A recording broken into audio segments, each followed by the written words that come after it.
ഹസ്കിയുടെ മധുരപ്പാവയ്ക്ക 2024 രണ്ടാം ദിവസത്തെ നമ്മുടെ രണ്ടാമത്തെ സെഷനാണ്.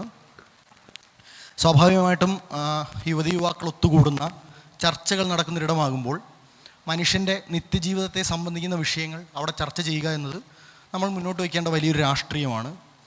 നമ്മൾ മനസ്സിലാക്കേണ്ടത്, നമ്മൾ ഈ യുദ്ധമെന്നും സമാധാന പ്രശ്നമെന്നും ഒക്കെ പറഞ്ഞ് നമ്മൾ ഈ ചർച്ച ചെയ്യുന്ന വലിയ കൊടുമ്പിരി കൊണ്ട വിഷയങ്ങൾ മാത്രമല്ല ഇവിടുത്തെ സമാധാന പ്രശ്നങ്ങൾ എന്നത്. മറിച്ച് നമ്മളെല്ലാം ഈ പ്രിവിലേജുകൾക്ക് നടുവിൽ ജീവിക്കുമ്പോഴും എപ്പോഴാണ് ഒരു മൃഗത്തിൻ്റെ ആക്രമണം ഉണ്ടാവുക എന്നറിയാതെ അത് ഭയന്ന് ജീവിക്കേണ്ടി വരുന്ന മനുഷ്യരുടെ ജീവിതവും ചുരുക്കത്തിൽ ഒരു സമാധാന പ്രശ്നം തന്നെയാണ്. അപ്പോൾ മനുഷ്യരുടെ സമാധാന പ്രശ്നങ്ങളെ പറ്റിയുള്ളൊരു ചർച്ചയിൽ അത്തരമൊരു വിഷയം നമ്മൾ ചർച്ച ചെയ്യേണ്ടതുണ്ട്. അപ്പോൾ അതിനായിട്ട് വളരെ അനുയോജ്യരായ 2 പാനലിസ്റ്റുകളെയാണ് നമുക്ക് കിട്ടിയിരിക്കുന്നത്. ഒന്ന് നമ്മുടെ വിജയകുമാർ ബ്ലാത്തൂർ സാറാണ്, ശാസ്ത്ര പ്രഭാഷകനാണ്. യൂട്യൂബിൽ ജീവജന്തുജാലങ്ങളെപ്പറ്റി വളരെ വിഷയസമ്പുഷ്ടമായ വീഡിയോകൾ ചെയ്യുന്ന ഒരാളാണ്. കേരള ശാസ്ത്ര സാഹിത്യ പരിഷത്തിലെ അംഗമാണ്, ലേഖകനാണ്. പത്രങ്ങളിലും സൈറ്റുകളിലുമൊക്കെ ശാസ്ത്ര ലേഖനങ്ങൾ എഴുതാറുണ്ട്. ഫാർമസിസ്റ്റായിട്ട് വർക്ക് ചെയ്തിരുന്ന ഒരാളാണ്. പിന്നെ നമ്മുടെ കൂടെയുള്ളത് ഷെഫീഖ് താമരശ്ശേരിയാണ്. റിപ്പോർട്ടർ TV-യിലെ മാധ്യമപ്രവർത്തകനായി വർക്ക് ചെയ്യുന്ന ആളാണ് ഷെഫീഖ് താമരശ്ശേരി. ഷെഫീഖ് എടുത്ത തൊഗാരി എന്ന് പറയുന്ന ഷോർട്ട് ഫിലിമിന് കേരള ദൃശ്യമാധ്യമ രംഗത്തെ അംബേദ്കർ പുരസ്കാരം ലഭിച്ചിരുന്നു. ഇവർ 2 പേരാണ് നമ്മുടെ ഇന്നത്തെ പാനലിസ്റ്റുകൾ. എനിക്കൊന്ന് നമുക്ക് ചർച്ച തുടങ്ങാൻ തോന്നുന്നു. ആദ്യത്തെ ചോദ്യം വിജയകുമാർ സാറിനോടാണ്. മനുഷ്യർക്ക് എന്താണ് ഈ മനുഷ്യനും മൃഗങ്ങൾക്കും ഇടയിൽ സംഭവിച്ചുകൊണ്ടിരിക്കുന്നത് എന്നതിനെപ്പറ്റി ശാസ്ത്രീയമായൊരു അവബോധത്തിൻ്റെ കുറവുണ്ട്. എന്ത് വന്യജീവി ആക്രമണം നടന്നാലും ഇത് കസ്തൂരിരംഗൻ റിപ്പോർട്ട് നടപ്പിലാക്കാത്തത് കൊണ്ടാണ്, ഇത് ഗാഡ്ഗിൽ റിപ്പോർട്ട് നടപ്പിലാവാത്തത് കൊണ്ടാണ് എന്ന് പറഞ്ഞ് എവിടെ നോക്കിയാലും എക്സ്പെർട്ടുകളാണ്. എന്തിനെപ്പറ്റിയും വ്യക്തിഗതമായ കുറേ അഭിപ്രായങ്ങൾ ആളുകൾ മുന്നോട്ട് വയ്ക്കുകയാണ്. ശാസ്ത്രീയമായി എന്തുകൊണ്ട് ഈ മനുഷ്യനും മൃഗങ്ങളും തമ്മിലുള്ള സംഘർഷങ്ങൾ കൂടി വരുന്നു എന്നൊരു വിശദീകരണം വളരെ അനിവാര്യമായ ഒന്നാണ്. ശാസ്ത്രീയമായ വീക്ഷണകോണിൽ വീക്ഷിക്കുന്ന ഒരാളെന്നുള്ള നിലയിൽ കേരളം ഈ തരത്തിൽ ഈ സമീപകാലത്തായി ഇത്തരത്തിലുള്ള നിരവധി സംഭവങ്ങൾക്ക് സാക്ഷ്യം വഹിക്കേണ്ടി വന്നത് എന്തുകൊണ്ടാണ്? വളരെ സന്തോഷമുണ്ട് ആസ്കോയുടെ ഒരു പരിപാടിയിൽ പങ്കെടുക്കാൻ കഴിഞ്ഞാൽ. രാവിലത്തെ സെഷൻ തന്നെ എനിക്ക് പങ്കെടുക്കണം എന്നുള്ളതുകൊണ്ട് നേരത്തെ തന്നെ എത്തിയതാണ്. നമ്മുടെ വിഷയത്തിലേക്ക് പറയാം. നമ്മൾ സമയം കുറച്ച് ലേറ്റാണല്ലോ. ഒന്ന് ഈ മനുഷ്യ മൃഗ നമ്മളിപ്പം കോൺഫ്ലിക്റ്റ് എന്നുള്ള വാക്ക് ഉപയോഗിക്കുന്നത്. കുറേ മുമ്പ് നമ്മൾ ഇത്രയൊന്നും പോളിഷ്ഡ് ആയിട്ടല്ല ഉപയോഗിച്ചിരുന്നത്. വന്യമൃഗ ആക്രമണം തീർന്നു, ആ ഒറ്റ വാക്കിൽ തന്നെ പ്രശ്നം തീർന്നു. അവിടെ വന്യമൃഗം എന്ന് പറയുന്നത് ആക്രമിക്കുന്ന ഒരു സാധനമായിട്ട് തന്നെയാണ് നമ്മൾ കണ്ടിരുന്നത്. അതിൽ പിന്നെ സംശയമൊന്നുമില്ല, നമ്മൾ ആക്രമിക്കുന്നു. ഇപ്പോഴും നമ്മൾ അതിനെ മാറ്റി മാൻ ആനിമൽ കോൺഫ്ലിക്റ്റ് എന്ന് പറയുന്നത് തമ്മിലുള്ള ഒരു സംഘർഷമായിട്ടുണ്ട്. ഇപ്പോൾ അതിന് കുറച്ചും കൂടി മാറ്റിയിട്ട് മാൻ ആനിമൽ എന്താ പറയണ്ടേ, പരസ്പര അങ്ങോട്ടും ഇങ്ങോട്ടുള്ള കൈമാറ്റങ്ങൾ, ഇൻ്റർഫറൻസുകളൊക്കെ ആയിട്ടൊക്കെ നമ്മൾ പറയാറുണ്ട്. എന്തൊക്കെ പറഞ്ഞാലും ഇത് ഭൂമിയിൽ മനുഷ്യവംശം ഉള്ളപ്പോൾ തൊട്ടിട്ടുള്ളതാണ്, അല്ലാതെ പുതുതായിട്ടുള്ളതൊന്നുമല്ല. നമുക്കറിയാം, നമ്മൾ കാട്ടിൽ മൃഗങ്ങളോട് പൊരുതിയിട്ടാണ് അതിജീവിച്ചു വന്നത്. അത് ആഫ്രിക്കയിൽ നിന്ന് തുടങ്ങുമ്പം തൊട്ട് നമ്മളുടെ ആദ്യത്തെ മുമ്പിലുള്ള സാധനം മൃഗമാണ്. അതുമായിട്ട് ഭക്ഷണത്തിനുള്ള മത്സരം തൊട്ടിട്ട് അതിജീവനത്തിലുള്ള മത്സരങ്ങളൊക്കെയാണ് നമ്മൾ ഇതുവരെ എത്തിച്ചത്. അപ്പം ഓരോ രാജ്യങ്ങളിലും അതിനനുസരിച്ചിട്ട് നമ്മൾ ഇത്തരത്തിലുള്ള ജീവവർഗങ്ങളുടെ പ്രത്യേകത, അതിൻ്റെ സംരക്ഷണത്തിൻ്റെ ആവശ്യം എന്നൊക്കെ നമുക്ക് വളരെ കുറേ വൈകിട്ടൊക്കെയാണ് മനസ്സിലായി തുടങ്ങിയത്. അല്ലാതെ നമ്മൾ പഴയ കാലത്തിലുള്ള അവബോധമല്ല നമുക്കുള്ളത്. പല കാരണങ്ങളുണ്ട്. സൈലൻ്റ് സ്പ്രിങ് തൊട്ടിട്ട് പലതും നമ്മൾ പറയുമെങ്കിലും അതിനെയൊക്കെ നമ്മൾ ഇപ്പോഴും വിമർശിച്ചും പറയുന്നുണ്ട്. എങ്കിലും ഇപ്പോഴും നമുക്കറിയാം, ഒരു മനുഷ്യൻ എന്ന് പറയുന്ന ഒരു സ്പീഷീസിന് മാത്രമായിട്ടുള്ള അതിജീവനത്തിലും കൂടി എക്സിസ്റ്റിങ്, 2 പേരും കൂടിയിട്ടുള്ളൊരു ജീവിതം എല്ലാതരം ജീവജാലങ്ങളുടെ കൂടെ കൊണ്ടും കൊടുത്തും എങ്കിലും മനുഷ്യൻ്റെ പക്ഷത്ത് നിന്ന് തന്നെ ചിന്തിക്കാൻ പറ്റൂ. കൂടുതൽ മേൽക്കൈ നമുക്ക് തന്നെയാണ് വേണ്ടത്. എപ്പോഴും അങ്ങനെ ചിന്തിച്ചുകൊണ്ട് പോകാനുള്ള ചിന്തയൊക്കെ നമുക്ക് വളർന്നു വന്നിട്ട് കുറച്ച് കൊല്ലമായിട്ടുള്ളൂ. അപ്പോൾ അതിനനുസരിച്ചിട്ടുള്ള നിയമങ്ങൾ നമുക്ക് വരാൻ തുടങ്ങി. നമ്മൾ ഇന്ത്യയിലായാലും അത്തരത്തിൽ 72 നിയമമൊക്കെ വരുമ്പോൾ ആ ഒരു പ്രത്യേക കോണ്ടെക്സ്റ്റിലാണ് അങ്ങനെ വന്നത്. ഇവിടെ വലിയ തോതിലുള്ള വന്യമൃഗ വേട്ടകൾ നടന്നിരുന്ന ഒരു കാലം ഉണ്ടായിരുന്നു. നമ്മളിവിടെ നമുക്കുണ്ടായിരുന്ന എത്രയോ ഉണ്ടായിരുന്ന വന്യമൃഗങ്ങളുടെ എണ്ണം കുതിച്ച് താഴോട്ട് പോവുക. ഭക്ഷണത്തിന് വേണ്ടിയിട്ടല്ലാതെ വെറുതെ ഒരു കൗതുകത്തിന് വേണ്ടിയിട്ട് വേട്ടയാടുന്നത്, കൊമ്പിന് വേണ്ടിയിട്ട് ആനകളെ കൊന്നതൊക്കെ നടന്നൊരു കാലം. അപ്പോൾ അതിൽ നിന്നെല്ലാം മാറി നമ്മൾ കുറേ കൂടി ലോകത്ത് മൊത്തമായിട്ടുള്ളൊരു കാഴ്ചപ്പാടൊക്കെ മാറുന്നതിൻ്റെ ഭാഗമായിട്ട് ലോകത്തെല്ലാം പലതരത്തിലുള്ള നിയമങ്ങൾ വന്നിട്ടുണ്ട്. നമുക്കറിയാം, കൺസർവേഷനെ പറ്റിയിട്ടുള്ള ധാരണകൾ മാറിയിട്ടുണ്ട്. പ്രോജക്റ്റ് ടൈഗറൊക്കെ നമ്മൾ കൊണ്ടുവരുന്നത് അങ്ങനെയാണ്. ഇതൊക്കെ അവിടെ നിൽക്കുമ്പോഴും നമ്മുടെ കേരളത്തിലൊരു സവിശേഷ സാഹചര്യം ഉണ്ട് എന്നാണ് ഞാൻ ഇപ്പോൾ ഹരീഷൻ പറയുമ്പോൾ ഉള്ള ഒരു പ്രധാനപ്പെട്ട ഒരു കാരണം. കുറച്ചു കാലമായിട്ട് ആണ് ഇത് കൂടുതലായിട്ട് സജീവമായിട്ട് ചർച്ച ചെയ്യപ്പെടുന്നത്. കാരണം എന്തായിരിക്കും? പണ്ട് ഇതൊന്നും നടന്നിട്ടില്ലെന്ന്, ആന ചവിട്ടിയിട്ട് ആളുകൾ മരിച്ചിട്ടുണ്ടാവും, പുലി പിടിച്ചിട്ട് ആളുകൾ മരിച്ചിട്ടുണ്ടാവും, ഒക്കെ ഉണ്ടാവും. ഒന്നുകിൽ അന്ന് മാധ്യമങ്ങളിൽ ഇത് അത്ര ചർച്ച ചെയ്യാതുകൊണ്ടായിരിക്കും നമ്മൾ കരുതും. പക്ഷെ അങ്ങനെയല്ല, എണ്ണം കൂടിയിട്ടുണ്ട്, ആക്രമണങ്ങളുടെ എണ്ണം കൂടിയിട്ടുണ്ട്. അതായത് വിസിബിലിറ്റി മാത്രമല്ല, നമ്മൾക്ക് അങ്ങനെ വേണമെങ്കിൽ പറയായിരുന്നു, പണ്ട് എവിടെയെങ്കിലും ആൾ മരിച്ചാൽ അതൊന്നും എല്ലാവരും അറിയില്ല. അങ്ങനെ വിസിബിലിറ്റി കൂടിയത് മാത്രമല്ല, മാധ്യമങ്ങൾ കൂടിയതും ആൾക്കാർ അറിയുന്നതല്ല, എണ്ണം കൂടിയിട്ടുണ്ട്. നമ്മുടെ കയ്യിൽ കണക്കുകളുണ്ട്. അപ്പോൾ അതിനുള്ളൊരു പ്രധാന കാരണം എന്തുകൊണ്ടാണെന്ന് വെച്ച് കഴിഞ്ഞാൽ കേരളത്തിലെ ജനങ്ങളും കൂടിയിട്ടുണ്ട്, നമ്മുടെ ആളുകൾ കൂടിയിട്ടുണ്ട്, നമ്മുടെ ജനസംഖ്യ കൂടിയിട്ടുണ്ട്, ആനുപാതികമായിട്ട് മൃഗങ്ങളിലും കൂടിയിട്ടുണ്ട് എന്നാണ് വലിയ കോൺട്രവേഴ്സി ഉണ്ട്. എണ്ണം കൂടിയോ കുറഞ്ഞോ ആ കൗണ്ടുകൾ ഇപ്പം ആനകളുടെ കണക്ക് നടന്നുകൊണ്ടിരിക്കുന്നുണ്ട്, നിങ്ങൾക്കറിയാം. അപ്പോൾ അത് എത്രമാത്രം ശാസ്ത്രീയമാണ്, അതിൽ കൂടുതലില്ലേ കുറവില്ലേ ഇത്രയുണ്ടോ എന്നൊക്കെയുള്ള ചർച്ചകൾ നടക്കുന്നുണ്ട്. എന്തൊക്കെ പറഞ്ഞാലും മൃഗങ്ങൾ കാടിന് പുറത്തേക്ക് വന്നിട്ടുള്ള ആക്രമണങ്ങൾ കൂടിയിട്ടുണ്ട്. മൃഗങ്ങൾ കാട്ടിൻ്റെ ഉള്ളിൽ നിന്നുള്ള ആക്രമണത്തെ നമ്മൾ വേറൊരു വിധത്തിൽ നമ്മൾക്ക് ഡിസ്കസ് ചെയ്യണം. കാടിന് പുറത്തേക്ക് വന്നിട്ട് ആളുകൾ ആക്രമിക്കുന്ന ആളുകൾ അതിൻ്റെ മുമ്പിൽ പെട്ടിട്ടോ എങ്ങനെയോ മരിക്കുന്നുണ്ട്. അപ്പോൾ ഏറ്റവും കൂടുതൽ അതിന് വിധേയരാകുന്നത് കാടിനോട് ചേർന്നിട്ടുള്ള, നമ്മളെ ടൈറ്റിലും അങ്ങനെ തന്നെ അതിരിനോട് ചേർന്ന് ഉള്ള ആൾക്കാരുടെ ഭാഗം. അപ്പോൾ ആ ഒരു ടൈറ്റിലിൽ തന്നെ നമ്മളുണ്ട് ഒരു പക്ഷപാതിത്വം നമുക്ക് വേണം. എന്ത് മാർജിനലൈസ്ഡ് എന്ന് പറയുമ്പോൾ നമ്മൾക്ക് ഏതോ ഒരു കാരണങ്ങൾ കൊണ്ട് ഈ കാടിനടുത്ത് ജീവിക്കേണ്ടി വന്നവരാണ് ആൾക്കാർ. നമ്മൾ കാടിനടുത്തുള്ള ജീവിതം കാൽപ്പനികമായിട്ട് വളരെ സൗന്ദര്യപരമൊക്കെ ആയിരിക്കും കൂടി എപ്പോഴും അത് അത്ര സൗകര്യപ്രദമായിരിക്കണമെന്നില്ല. പല കാരണങ്ങൾ കൊണ്ടാണ് കാടിനടുത്ത് ആൾക്കാർ ജീവിക്കുന്നത്. അവിടെ കൃഷി ചെയ്തും ഒക്കെ ജീവിക്കുന്നവരെ സംബന്ധിച്ചിടത്തോളം കാടിന് പുറത്തേക്ക് മൃഗങ്ങൾ വന്നിട്ട് റിസർവ് എന്ന് പറഞ്ഞിട്ട് നമ്മൾ വെച്ചതിൻ്റെ പുറത്തേക്ക് വന്നിട്ട് അവരുടെ ജീവനും സ്വത്തിനും ഒക്കെ അപകടം വരുന്ന ഒരു അളവ് കൂടിയത് ഇപ്പോഴാണ്. പണ്ട് അപൂർവമായിട്ടുണ്ടാകുന്ന കൂടിയത് ഇപ്പോൾ. അപ്പോഴും പറയും എത്രയോ 1000 കൊല്ലമായിട്ട് ആദിവാസികളുടെ ഇവയുടെ കൂടെ ഒരു പ്രശ്നമില്ലാണ്ട് ജീവിച്ചിട്ടുണ്ടല്ലോ എന്ന്. അതൊക്കെ അങ്ങനെ ആദിവാസികൾ ജീവിച്ച ആദിവാസികളുടെ മരണത്തിൻ്റെ ഒന്നും കണക്ക് നമ്മളെ കയ്യിലില്ലായിട്ടാണ്. ഇപ്പോഴും നമ്മളെ കയ്യിലുണ്ട്. ഇപ്പോഴും ആന ചവിട്ടി കൊന്നതിലൊക്കെ എത്രയോ ശതമാനം ആദിവാസികളുടെ എണ്ണം കുറവാണെന്നും കൂടി മരിച്ചവരുടെ എണ്ണത്തിൽ വലിയ എണ്ണം കൂടുതൽ ആദിവാസികളും കൂടിയാണ്. അപ്പം വന്യമൃഗങ്ങളെ നമ്മൾ ഈ പറയുന്ന പോലെ അവയുടെ വന്യതേനെ നമുക്ക് വേറെ മാനദണ്ഡം വെച്ചിട്ടൊന്നും അളക്കാൻ പറ്റില്ല. അപ്പോൾ കാരണം എന്താണ് എന്നുള്ളതിന് മുമ്പ് കാര്യമുണ്ട് എന്നുള്ളത് നമ്മൾ ആദ്യം സമ്മതിക്കുക എന്നുള്ളതാണ് ഒരു പ്രധാനമെന്ന് എനിക്ക് തോന്നുന്നു. കേരളത്തിൽ വന്യജീവികളുടെ ആക്രമണം മൂലം ആളുകൾ കൂടുതലായിട്ട് കൊല്ലപ്പെടുന്നുണ്ട്, അല്ലെങ്കിൽ അപകടത്തിൽപ്പെടുന്നുണ്ട്, കൃഷി ചെയ്യാൻ പറ്റാതെ ജീവിതം പ്രതിസന്ധിയിലായിട്ടുണ്ട്. ഈ ഒരു സാഹചര്യത്തിന് കാരണങ്ങൾ 2 വിധത്തിലും നമുക്ക് കാണാം. ഒന്ന്, നമുക്ക് വളരെ വൈകാരികമായിട്ട് ഇതിനെ കാണുന്ന ആൾക്കാരാണ്. ഈ ഒരു സംഭവം ഉണ്ടാകുമ്പോൾ വൈകാരികമായിട്ട് കാണും. 2 വിധത്തിലുള്ള വൈകാരികത.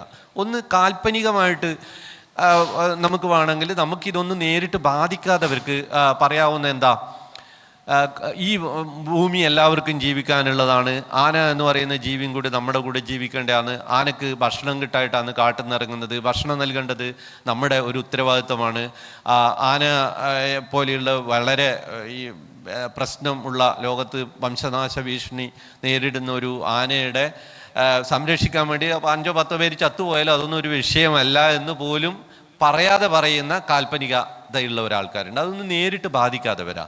അതേസമയം തിരിച്ചിട്ട് വളരെ ഈ മനുഷ്യപക്ഷത്ത് മാത്രം നിന്നുകൊണ്ട് എന്തിനാണ് ഈ ആനയെ കൊണ്ട് എന്താ കാര്യം, പരമാവധി ആനകളെയും പുറത്തിറങ്ങുന്നതിനും ഒക്കെ കൊന്നുകളി, അല്ലെങ്കിൽ കാട് എന്തിനാണ്, മരം മുഴുവൻ വെട്ടി എന്തെങ്കിലും ഉപയോഗിച്ചുകൂടെ എന്ന് പറയുന്ന വേറൊരു തരത്തിലുള്ള ഒരു സാധനമുണ്ട്. ഇതിൻ്റെ ഇടയിലാണ് നമുക്കൊരു ശാസ്ത്രീയമായിട്ട് നമ്മുടെ ഈ പറഞ്ഞ പോലെ വൈകാരികത മുന്നിട്ട് നിൽക്കാതെ, ഒട്ടും വൈകാരികമല്ലാത്തതല്ല സയൻസ് പറയുമ്പോഴും വൈകാരികതയുടെ ഒക്കെ ഒരു തലമുണ്ട്. പക്ഷെ എങ്കിൽ കൂടി നമുക്ക് ആ ഫാക്റ്റുകളെ നോക്കിക്കൊണ്ട് ഡാറ്റകളെ അനലൈസ് ചെയ്തുകൊണ്ട് ഈ ഒരു വിഷയത്തെ എങ്ങനെ കാണാമെന്നുള്ള ആ ഒരു കാര്യത്തിൽ നമ്മളെ ദൗർഭാഗ്യത്തിന് കേരളത്തിൽ ഒരു വിശദമായിട്ടുള്ള ചർച്ചകൾ നടക്കുന്നില്ല.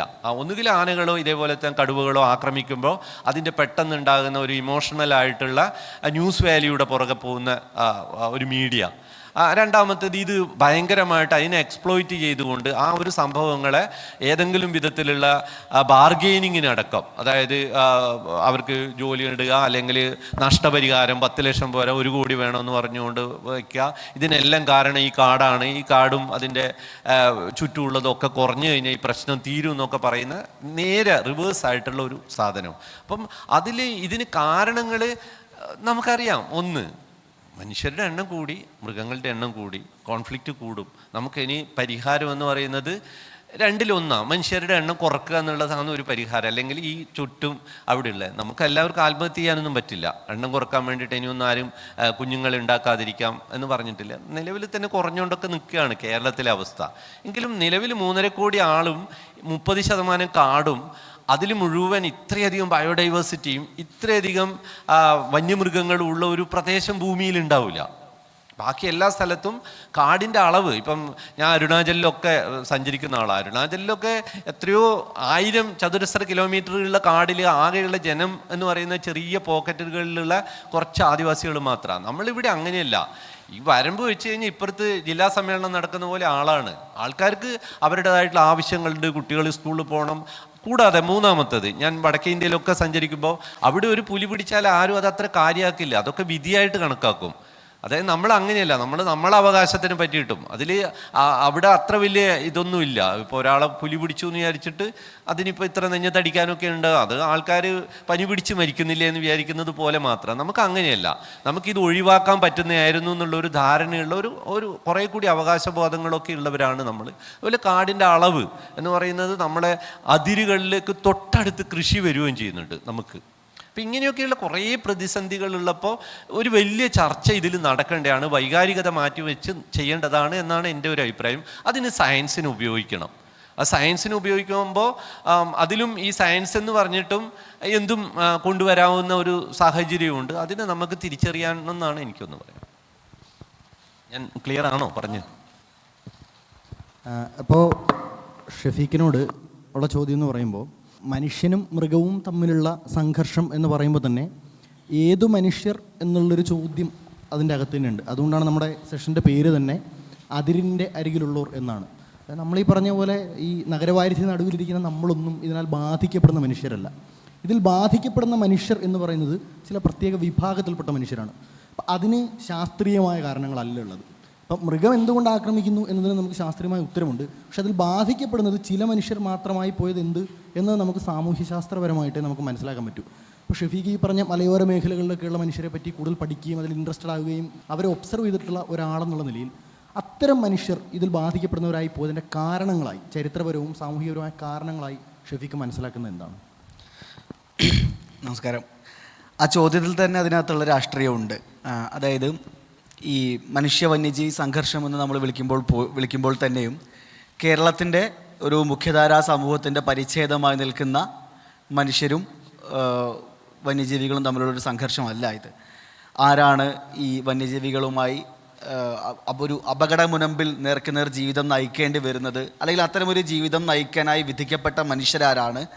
കേരളീയ സാമൂഹികതയുടെയും ചരിത്രത്തിൻ്റെയൊക്കെ വളർച്ചയുടെയും വികാസങ്ങളുടെയൊക്കെ കാലത്ത് ഏത് ഘട്ടത്തിലാണ് ഈ മനുഷ്യർ ഇതിനകത്തേക്ക് ഒതുക്കപ്പെട്ടത് എന്നുള്ളതിൻ്റെ ഒരു ഹിസ്റ്റോറിക്കൽ പ്രോസസ്സിൽ നമുക്കതിനെ അപ്രോച്ച് ചെയ്യാൻ പറ്റും. ഞാനതിനെ ആ ഡീറ്റെയിലേക്ക് തന്നെ വരാം. അതിലേക്ക് വരുന്നതിന് മുമ്പ് നേരത്തെ വിജയകുമാർ സാറ് സൂചിപ്പിച്ച കാര്യവുമായി ബന്ധപ്പെട്ടിട്ട് തന്നെ നമുക്ക് ആ സബ്ജക്റ്റിനെ അപ്രോച്ച് ചെയ്യാൻ പറ്റും. സാർ വളരെ കൃത്യമായിട്ട് ആ കാര്യം പറഞ്ഞു. അതായത് ട്രഡീഷണലായ 2 നരേറ്റീവുകൾ നമുക്കുണ്ടായിരുന്നു. ഒരു പരിസ്ഥിതി എന്നുള്ള നിലയിൽ പരിസ്ഥിതി സംരക്ഷണത്തിൻ്റെ ആവശ്യകതകളെക്കുറിച്ചും ഈ പ്രകൃതി വിഭവങ്ങളുടെ സംരക്ഷണവുമായി ബന്ധപ്പെട്ടും വനവിഭവങ്ങളുടെ സംരക്ഷണവുമായി ബന്ധപ്പെട്ടും ആഴത്തിലുള്ളൊരു ജാഗ്രത കാത്തു സൂക്ഷിച്ചിരുന്ന ഒരു പരിസ്ഥിതി വിചാരങ്ങളുടെ ഒരു ധാര പരമ്പരാഗതമായി കേരളത്തിൽ നിലനിൽക്കുന്നുണ്ട്. പ്രത്യേകിച്ച് 70കളിലൊക്കെ തന്നെ സജീവമായ ഒരു വിചാരധാരയാണ് കേരളത്തെ സംബന്ധിച്ച് ആ ഒരു പരിസ്ഥിതി പക്ഷം എന്നുള്ളത്. എന്നാൽ അതേസമയം മലയോരങ്ങളിൽ ജീവിക്കുന്ന കുടിയേറ്റ ജനതയുടെയൊക്കെ ജീവിത സംഘർഷങ്ങളുമായി ബന്ധപ്പെട്ട് ഒരുപക്ഷെ പരിസ്ഥിതി പ്രസ്ഥാനങ്ങൾ ഉയർത്തിക്കൊണ്ടിരിക്കുന്ന ഒരു നറേറ്റീവുകൾക്ക് ബദലായി നിന്നുകൊണ്ട് സമാന്തരമായ ചില പൊളിറ്റിക്കൽ ആംഗിളിൽ പ്രശ്നങ്ങളെ സമീപിക്കുന്ന ആളുകളുണ്ടായിരുന്നു. ഇത്തരം വാദപ്രതിവാദങ്ങൾക്കിടയിൽ എവിടെയൊക്കെയോ മനുഷ്യരവരുടെ ജീവിതവുമായി ബന്ധപ്പെട്ട സങ്കീർണമായ ചില പ്രശ്നങ്ങൾ അനുഭവിക്കുന്നുണ്ട്. ആ പ്രശ്നങ്ങൾക്കകത്ത് എന്താണ് ഇവിടെ സംഭവിച്ചുകൊണ്ടിരിക്കുന്നത് എന്നുള്ളതുമായി ബന്ധപ്പെട്ട ഒരു യഥാർത്ഥ ക്ലാരിറ്റി ഇല്ല. അതിനെ എങ്ങനെ സയൻറ്റിഫിക്കലി നമ്മൾ അപ്രോച്ച് ചെയ്യണം, അതിനകത്തൊരു സ്റ്റേറ്റ് എന്നുള്ള നിലയിൽ നമ്മുടെ ഭരണകൂടങ്ങൾക്കൊക്കെ എങ്ങനെ ഇടപെടാൻ കഴിയും എന്നുള്ള കാര്യങ്ങളൊക്കെയാണ് മുന്നോട്ട് നടക്കേണ്ടത്. ഹരി ഇതിനകത്ത് സൂചിപ്പിച്ച കാര്യത്തിലേക്ക് വരികയാണെങ്കിൽ, അതിനകത്ത് എൻ്റെ ചില സമീപകാലത്തെ ചില എക്സ്പീരിയൻസിനെ വെച്ചിട്ട് ഞാൻ ആ കാര്യം പറയാമെന്ന് വിചാരിക്കുന്നു. ഞാൻ ഈ നേരത്തെ സൂചിപ്പിച്ച തൊഗാരി എന്ന ഡോക്യുമെൻ്ററി ചെയ്യുന്ന സമയത്ത് എറണാകുളത്ത് ജൂ സ്ട്രീറ്റിലുള്ള ഒരു അവിടെ ഒരു ഫെസ്റ്റിവൽ നടക്കുന്ന സമയത്ത് ബിനാലയുടെയൊക്കെ സമാന്തരമായി നടന്നുകൊണ്ടിരുന്ന ഒരു ആർട്ട് ഫെസ്റ്റിവലിൽ കുറച്ച് കുട്ടികൾ, കേരളത്തിൻ്റെ പല ഭാഗങ്ങളിൽ നിന്ന് വന്നിട്ടുള്ള ആദിവാസി കുട്ടികൾ അവരുടെ ചിത്രങ്ങൾ അവിടെ എക്സിബിറ്റ് ചെയ്യണം. അവിടെ വരയ്ക്കാൻ അവർക്ക് ചുമര് അവിടെ കൊടുത്തു. ആ ചുമരിൽ അവർക്ക് അവരുടെ ഇഷ്ടമുള്ള ചിത്രങ്ങൾ വരയ്ക്കാം. അപ്പോൾ അവരോട് പിന്നെ ആ പ്രോഗ്രാമിൻ്റെ ക്യൂറേറ്റർ ആയിരുന്ന കൊച്ചി മുസ്ലിസ് ബിനാലയിലെ പ്രധാനിയായ ആർട്ടിസ്റ്റ് നമ്മുടെ റിയാസ് കോമു പറഞ്ഞത്, നിങ്ങൾ ആനയെ വരയ്ക്കൂ എന്നാണ്. കാരണം ആദിവാസി മേഖലകളിൽ നിന്ന് വന്നിട്ടുള്ള ആളുകളായതുകൊണ്ട് ആനയെ വരയ്ക്കാൻ വേണ്ടി പറഞ്ഞു. അതിൽ അട്ടപ്പാടിയിലെ പാലൂർ എന്ന് പറഞ്ഞ സ്ഥലത്ത് നിന്ന് വന്നിട്ടുള്ള ബി ശെൽവരാജ് എന്ന് പറയുന്ന മണികണ്ഠൻ എന്ന് പറയുന്ന കുട്ടി വരച്ചു, ഒരു ആനയെ വരച്ചു. പക്ഷെ ആനയെ വരച്ചത് അവൻ വരച്ചത് ഒരു വളരെ ചെറിയ ഒരു വീട്, ഒരു കരി പിടിച്ച ഒരു ചുമരിലാണ് ഒരു ചെറിയ വീട് വരച്ചു. ആ വീടിൻ്റെ മുകളിൽ ഒരു ആന ഇങ്ങനെ കയറി നിൽക്കുന്നു. ആന ഇങ്ങനെ തുമ്പിക്കൈ ഇങ്ങനെ വിടർത്തി ഇങ്ങനെ ആക്രോശിച്ചുകൊണ്ട് നിൽക്കുന്നു.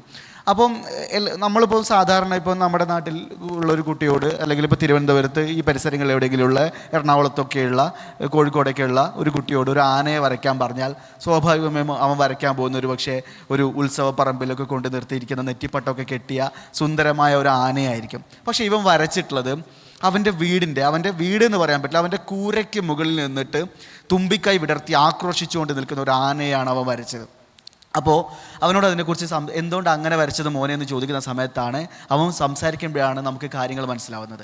അതായത് അവൻ്റെ വീട് എന്ന് പറയുന്നത് ഏതാനും അവൻ ഈ ചിത്രം വരയ്ക്കുന്നതിൻ്റെ ഏതാനും മാസങ്ങൾക്ക് മുമ്പ് വീടിൻ്റെ പുറകുവശം അടുക്കളയോട് ചേർന്നിട്ടുള്ള മുഴുവൻ ഭാഗവും ആന വന്ന് പൊളിച്ച് തകർത്തു പോയതാണ്. അവൻ്റെ അമ്മ തലനാരിഴയ്ക്ക് രക്ഷപ്പെട്ടതാണ്. അവൻ്റെ ആ പാലൂർ എന്ന് പറയുന്ന സ്ഥലത്ത് ആ കോളനിക്കകത്തുള്ള മറ്റ് പല വീടുകളും ആന തകർത്തു. അപ്പം ആന എന്ന പ്രതീകം അവൻ്റെ മനസ്സിൽ അവൻ്റെ ജീവിതവുമായി ബന്ധപ്പെട്ട ഏറ്റവും ഭയത്തിൻ്റെ പ്രതീകമാണ്. കേരളത്തിലെ സമതലങ്ങളിൽ ജീവിക്കുന്ന സാധാരണ സ്കൂൾ കുട്ടികൾക്ക് ആന ഒരു അലങ്കാരത്തിൻ്റെയും കൗതുകത്തിൻ്റെയും അവരുടെ ഒരു ഇഷ്ടത്തിൻ്റെയും വിനോദത്തിൻ്റെയൊക്കെ പ്രതീകമാണെങ്കിൽ, ഈ മണികണ്ഠനെ സംബന്ധിച്ച് അവൻ്റെ അമ്മയുടെയും അവൻ്റെയൊക്കെ ജീവിതത്തെ, അവരുടെ നാടിൻ്റെ ജീവിതത്തെ, അവരുടെ മുന്നോട്ട് പോക്കിനെ, അവരുടെ വളർച്ചയുടെ വികാസത്തെ എല്ലാം തടഞ്ഞു നിർത്തുന്ന ഒരു ഭയത്തിൻ്റെ പ്രതീകമായി അവൻ്റെ മനസ്സിൽ, അവൻ്റെ ഇമേജിനകത്ത് ഒരു ആന അവൻ്റെ വീടിൻ്റെ മുകളിൽ കയറി ഇങ്ങനെ വിടർത്തി നിൽക്കുകയാണ്. അപ്പോൾ എന്തുകൊണ്ട് മണികണ്ഠൻ അങ്ങനെ ജീവിക്കേണ്ടി വരുന്നു എന്നുള്ള ചോദ്യം നമ്മുടെ ഉള്ളിലേക്ക് വരുന്നുണ്ട്. ഇതേ ക്യാമ്പിൽ തന്നെ ഇതേ പ്രോഗ്രാമിൽ തന്നെ വന്നിട്ടുള്ള അതിരപ്പള്ളിയിൽ നിന്നുള്ള ശെൽവരാജ് എന്ന് പറഞ്ഞ കുട്ടി ഉണ്ടായിരുന്നു. ഇവൻ ചിത്രമൊന്നും വരച്ചില്ല. ഇവൻ എല്ലാവർക്കും ഇടയിലൂടെ ഇങ്ങനെ കറങ്ങിത്തിരിഞ്ഞ് ഇങ്ങനെ നടക്കുന്നു. അപ്പോൾ ഞാൻ പ്രിയ ടീച്ചർ എന്ന് പറഞ്ഞ ഒരു ടീച്ചറാണ് ഈ കുട്ടികളെയൊക്കെ കൈകാര്യം ചെയ്തിട്ടുണ്ടായിരുന്നത്. അപ്പോൾ ടീച്ചറോട് ചോദിച്ചു, ടീച്ചറെ ഇവൻ എന്താണെന്ന് വരയ്ക്കുന്നില്ലെന്ന് ചോദിച്ചു. അപ്പോൾ അവൻ വരയ്ക്കൊന്നുമില്ല, അവൻ സംസാരിക്കുന്നത് വളരെ കുറവാണ്, അവൻ എഴുതാനും വായിക്കാനൊന്നും അറിയില്ല. കാഡർ ആദിവാസി വിഭാഗത്തിൽപ്പെട്ട കുട്ടിയാണ് അവൻ. വളരെ അവൻ്റെ ഒരു ട്രൈബ് നാച്ചുറൽ തന്നെ നമുക്ക് മനസ്സിലാവുന്ന ഒരു പിന്നെ കേരളത്തിലെ പ്രാക്തന ആദിവാസി ഗോത്ര വിഭാഗങ്ങളിൽപ്പെട്ട ആളുകളാണ് കാഡർ വിഭാഗം, അതിൽപ്പെട്ടൊരു കുട്ടിയാണ് അവൻ. അപ്പോൾ അവനിങ്ങനെ ഒരു വേറെ തരത്തിലാണ്, അവനൊരു ഭയങ്കര ഇൻട്രോവേർട്ടായി ആളോടൊന്നും സംസാരിക്കാതെ ഒരു പ്രത്യേക മാനസികാവസ്ഥയിൽ ഇങ്ങനെ പോകുന്നു. അപ്പോൾ അവനെക്കുറിച്ച് ചോദിച്ചപ്പോൾ ടീച്ചർ പറഞ്ഞ അവനെക്കുറിച്ചുള്ളൊരു കൗതുകമുണ്ട്. അവന് ഒന്നും വായിക്കില്ല, ഒന്നും ചെയ്യില്ല, പക്ഷേ പഠിക്കുകയൊന്നുമില്ല. പക്ഷേ എല്ലാ ദിവസവും രാവിലെ പത്രവുമായിട്ട് ടീച്ചറുടെ അടുത്ത് വരും. അവരുടെ സ്കൂളിലും വടക്കഞ്ചേരിയിലുള്ള മോഡൽ റെസിഡൻഷ്യൽ സ്കൂളിലുള്ള പത്രം, അവിടെ മനോരമയാണോ മാതൃഭൂമിയാണെന്ന് പോലും അവൻ അറിയണ്ടാവില്ല, ഒരു പത്രം എടുത്ത് ടീച്ചറെ അതിരപ്പള്ളിയിൽ കൊമ്പൻ ഇറങ്ങിയോ എന്ന് ചോദിക്കും. അപ്പോൾ ടീച്ചർ നോക്കിയിട്ട് ഇല്ല മോനെ കൊമ്പൻ ഇറങ്ങിയിട്ടില്ല എന്ന് പറഞ്ഞു കഴിഞ്ഞാൽ മാത്രമേ ഇവൻ ക്ലാസ്സിലേക്ക് പോകും. അപ്പോൾ പിന്നെ ഇവന് ഹാപ്പി ആവും. അതുവരെ ഇവൻ്റെ മുഖത്ത് ഭയങ്കരമായ ഭയവും ഇങ്ങനെ കാണാമെന്ന് ടീച്ചർ പറയുന്നു. അപ്പോൾ അതിൻ്റെ കാര്യം, ഇവൻ്റെ മുത്തച്ഛനെ ഇവൻ്റെ അമ്മ മരിച്ചുപോയി. അമ്മ വെള്ളത്തിൽ പുഴയിൽ ഒഴുക്കിൽപ്പെട്ട് മരിച്ചു പോയതാണ് അതിരപ്പള്ളി വെള്ളച്ചാട്ടത്തിനടുത്തുള്ള സ്ഥലത്ത്. ഇവൻ്റെ അച്ഛനും മുത്തച്ഛനുമാണ് ഉള്ളത്. അപ്പോൾ ഈ മുത്തച്ഛനെ ഏതാനും ദിവസങ്ങൾക്ക് മുമ്പ് കുറച്ച് കാലങ്ങൾക്ക് മുമ്പ് കാട്ടാന ആക്രമിച്ചിട്ട് നട്ടെല്ലും പൊട്ടി, കാലും എല്ല് പൊട്ടി, അങ്ങനെ നടക്കാൻ കഴിയാതെ അയാൾ വീടിനകത്ത് കിടപ്പിലാണ്. അപ്പോൾ എപ്പോഴും ആന വന്നുകൊണ്ടിരിക്കുന്ന സ്ഥലമാണ് ഈ പ്രദേശം. അതിരപ്പള്ളിക്ക് തൊട്ട് മുകളിലുള്ള പുളിയിലപ്പാറ ആദിവാസി കോളനിയാണ് അവൻ്റെ സ്ഥലം. അപ്പോൾ ഇവൻ വീട്ടിൽ നിന്ന് വളരെ കിലോമീറ്ററുകൾക്ക് അകലെയുള്ള ഒരു സ്ഥലത്ത്, കാരണം അവർക്ക് അവിടെ സ്കൂളില്ല, അതുകൊണ്ട് തന്നെ റെസിഡൻഷ്യൽ സ്കൂളിൽ വടക്കഞ്ചേരിയിൽ വന്ന് പഠിക്കുകയാണ്. പാലക്കാട് ജില്ലയോട് ബോർഡർ ചെയ്യുന്ന സ്ഥലമാണത്. അപ്പം മാസങ്ങൾ കൂടുമ്പോൾ മാത്രമേ അവൻ വീട്ടിലേക്ക് പോകുന്നുള്ളൂ. പക്ഷേ അവൻ്റെ ഉള്ളിൽ എപ്പോഴും ഇങ്ങനെ ഇറങ്ങാതെ നിൽക്കുന്നൊരു പേടിയുണ്ട്. അവൻ്റെ മുത്തച്ഛനെ വീണ്ടും ആന വന്നിട്ട് കൊല്ലുമോ, അവൻ്റെ വീട് ആന തകർക്കുമോ എന്നുള്ളത്. ഈ ഭയത്തിൽ നിന്ന് പുറത്ത് കടന്നുകൊണ്ടുള്ള ഒരു ജീവിതം അവനില്ല. അവൻ എല്ലാ ദിവസവും രാവിലെ പത്രവുമായിട്ട് വന്നിട്ട് ടീച്ചറോട് തുറന്നു കൊടുത്തിട്ട്, ടീച്ചറെ അതിരപ്പള്ളിയിൽ കൊമ്പൻ ഇറങ്ങിയെന്ന് ചോദിച്ചു കഴിഞ്ഞാൽ ഇല്ലടാ മോനെ എന്ന് പറഞ്ഞു കഴിഞ്ഞാൽ മാത്രമേ അവന് സമാധാനമുള്ളൂ. ഈ ശെൽവരാജിനെ ഈ ഭയത്തിൽ നിർത്തുന്നത് ആരാണ്? ഏത് വ്യവസ്ഥയാണ്? നമ്മൾ ജീവിക്കുന്ന കാലത്ത് നിലനിൽക്കുന്ന എല്ലാ സാമൂഹിക പ്രശ്നങ്ങൾക്കും രാഷ്ട്രീയ പ്രശ്നങ്ങൾക്കും പരിഹാരങ്ങൾ കാണാൻ വേണ്ടിയിട്ടുള്ള ഒരു മെക്കാനിസം ഇവോൾവ് ചെയ്തുകൊണ്ടിരിക്കുന്ന ഒരു ലോകക്രമത്തിലാണ് നമ്മളൊക്കെ പോയിക്കൊണ്ടിരിക്കുന്നത്. പക്ഷേ കേരളത്തിൻ്റെ മലയോരങ്ങളിൽ, വനപ്രദേശങ്ങളിൽ ഒക്കെ ജീവിക്കുന്ന ആളുകളുടെ ജീവിതവുമായി ബന്ധപ്പെട്ട മുന്നോട്ട് പോക്കിന് തടസ്സം നിൽക്കുന്ന ഒരു വലിയ പ്രശ്നത്തെ ഒരു പുരോഗമനപരമായും കുറെ കൂടെ സയൻറ്റിഫിക്കായും കുറെ കൂടെ ലോകത്ത് വികസിച്ചുകൊണ്ടിരിക്കുന്ന ശാസ്ത്ര സാങ്കേതിക വിദ്യകളെ ഉപയോഗപ്പെടുത്തിക്കൊണ്ടും ഒരു പരിഹാരം കാണാൻ ഒരു മോഡേൺ സ്റ്റേറ്റ് എന്നുള്ള നിലയിൽ നമുക്ക് സാധിക്കുന്നില്ല. വളരെ കുറഞ്ഞ വർഷങ്ങൾക്കിടയിൽ പോലും ഇപ്പോൾ നമുക്ക് ഈ 2024 ആരംഭിച്ചതിന് ശേഷം ഇപ്പോൾ മെയ് മാസം എത്തിയിട്ടേ ഉള്ളൂ. ഇതിനിടയിൽ തന്നെ എത്ര പേരാണ് കേരളത്തിൽ കാട്ടാനയുടെയും കടുവയുടെയും കരടിയുടെയും കാട്ടുപോത്തിൻ്റെയൊക്കെ ആക്രമണങ്ങളിൽ കൊല്ലപ്പെട്ടിട്ടുള്ളത്? ഇത്രയധികം മനുഷ്യർ. ആറളം ഫാമിൽ മാത്രം കഴിഞ്ഞ 6-7 വർഷങ്ങൾക്കിടെ 14 പേര് കൊല്ലപ്പെട്ടു. ഇടുക്കിയിൽ കൊല്ലപ്പെട്ടു. ഈ അരിക്കൊമ്പൻ എന്ന് പറയുന്ന ആനയുടെ ആക്രമണത്തിൽ മാത്രം ധാരാളം പേര് കൊല്ലപ്പെട്ടു. ഇങ്ങനെ കേരളത്തിൽ ഉടനീളം ഇത്തരത്തിൽ സംഭവിച്ചുകൊണ്ടിരിക്കുന്നു.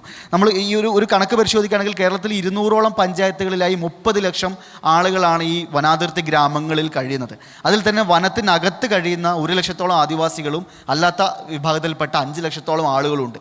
ഇവരുടെ ജീവിതത്തെ ഒരു മുൾമുനയിൽ നിർത്തുന്ന ഒരു ഘടകം, ഇത്രയധികം ആളുകളുടെ ജീവനെ അപായപ്പെടുത്തുന്ന ഒരു ഘടകം, ഇതിനെന്തുകൊണ്ട് പരിഹാരം ഉണ്ടാവുന്നില്ല എന്നുള്ളതിനകത്താണ് എനിക്ക് ഹരി നേരത്തെ ചോദിച്ച ചോദ്യം, ആരാണ് ഇതിൻ്റെ വിക്ടിം എന്നുള്ള ഒരു ആലോചന എന്നുള്ളത്. അതായത് നേരത്തെ ഞാൻ പുറത്തിരിക്കുന്ന സമയത്ത് വിജയകുമാർ സാറും സംസാരിക്കുന്ന സമയത്ത് തന്നെ സാറും സൂചിപ്പിച്ചൊരു കാര്യം ഉണ്ടായിരുന്നു. ഈ നമ്മുടെ തിരുവനന്തപുരം സെക്രട്ടേറിയറ്റിൻ്റെ മുന്നിൽ നിന്ന് ഒരാളെ ഒരു കടുവ ആക്രമിച്ചാൽ ആ ദിവസം ആ മൊമെൻറ്റിൽ ആ കടുവയെ വെടിവെച്ച് കൊല്ലാനുള്ള ഉത്തരവുണ്ടാവും എന്നുള്ളത്. വന്യജീവികളെ കള്ളിയണം എന്നുള്ള അഭിപ്രായം ഇവിടെ പറയുകയല്ല, മറിച്ച് പക്ഷെ അവിടെ ഒരു ആക്ഷൻ ഉണ്ടാവും. ഇവിടെ ഈ കിഫ എടുത്തിട്ടുള്ള, സർക്കാരിൽ നിന്ന് എടുത്തിട്ടുള്ള കണക്ക് പ്രകാരം കേരളത്തിൽ കഴിഞ്ഞ 2008 മുതൽ 2021 വരെ ഏതാണ്ട് 1400-ലധികം ആളുകൾ കൊല്ലപ്പെട്ടിട്ടുണ്ട് വന്യജീവി ആക്രമണത്തിൽ. 1400-ലധികം ആളുകൾ കൊല്ലപ്പെട്ടു. അതിൻ്റെ 30,000-ലധികം ആളുകൾക്ക് പരിക്കേറ്റു. അങ്ങനെ നമ്മൾ നോക്കുന്ന സമയത്ത് ഒരു ദിവസം 2 പേർക്ക് വീതം എന്ത് ചെയ്യുന്നുണ്ട്, പരിക്കേൽക്കുന്നുണ്ട് വന്യജീവിയുടെ ആക്രമണത്തിൽ.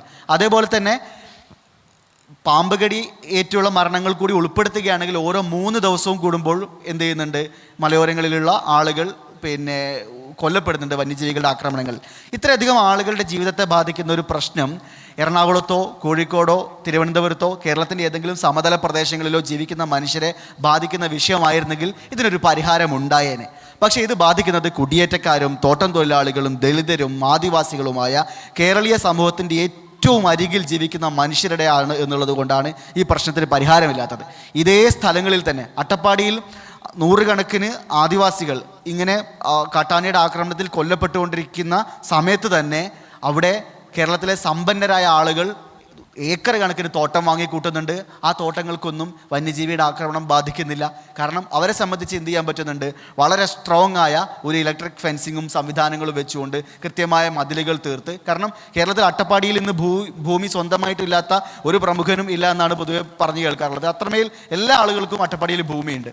ആദിവാസി ഭൂമി പല ഘട്ടങ്ങളിലായി പല രീതിയിൽ കൈമാറ്റം ചെയ്യപ്പെട്ടും കയ്യേറിയൊക്കെ കൈവശപ്പെടുത്തിയ ഭൂമി തന്നെയാണത്. പക്ഷേ അവിടെങ്ങളിലൊക്കെ ഇപ്പം വ്യാപകമായി തോട്ടങ്ങളും പ്ലാന്റേഷനുകളും മറ്റു കാര്യങ്ങളൊക്കെ ഉണ്ട്.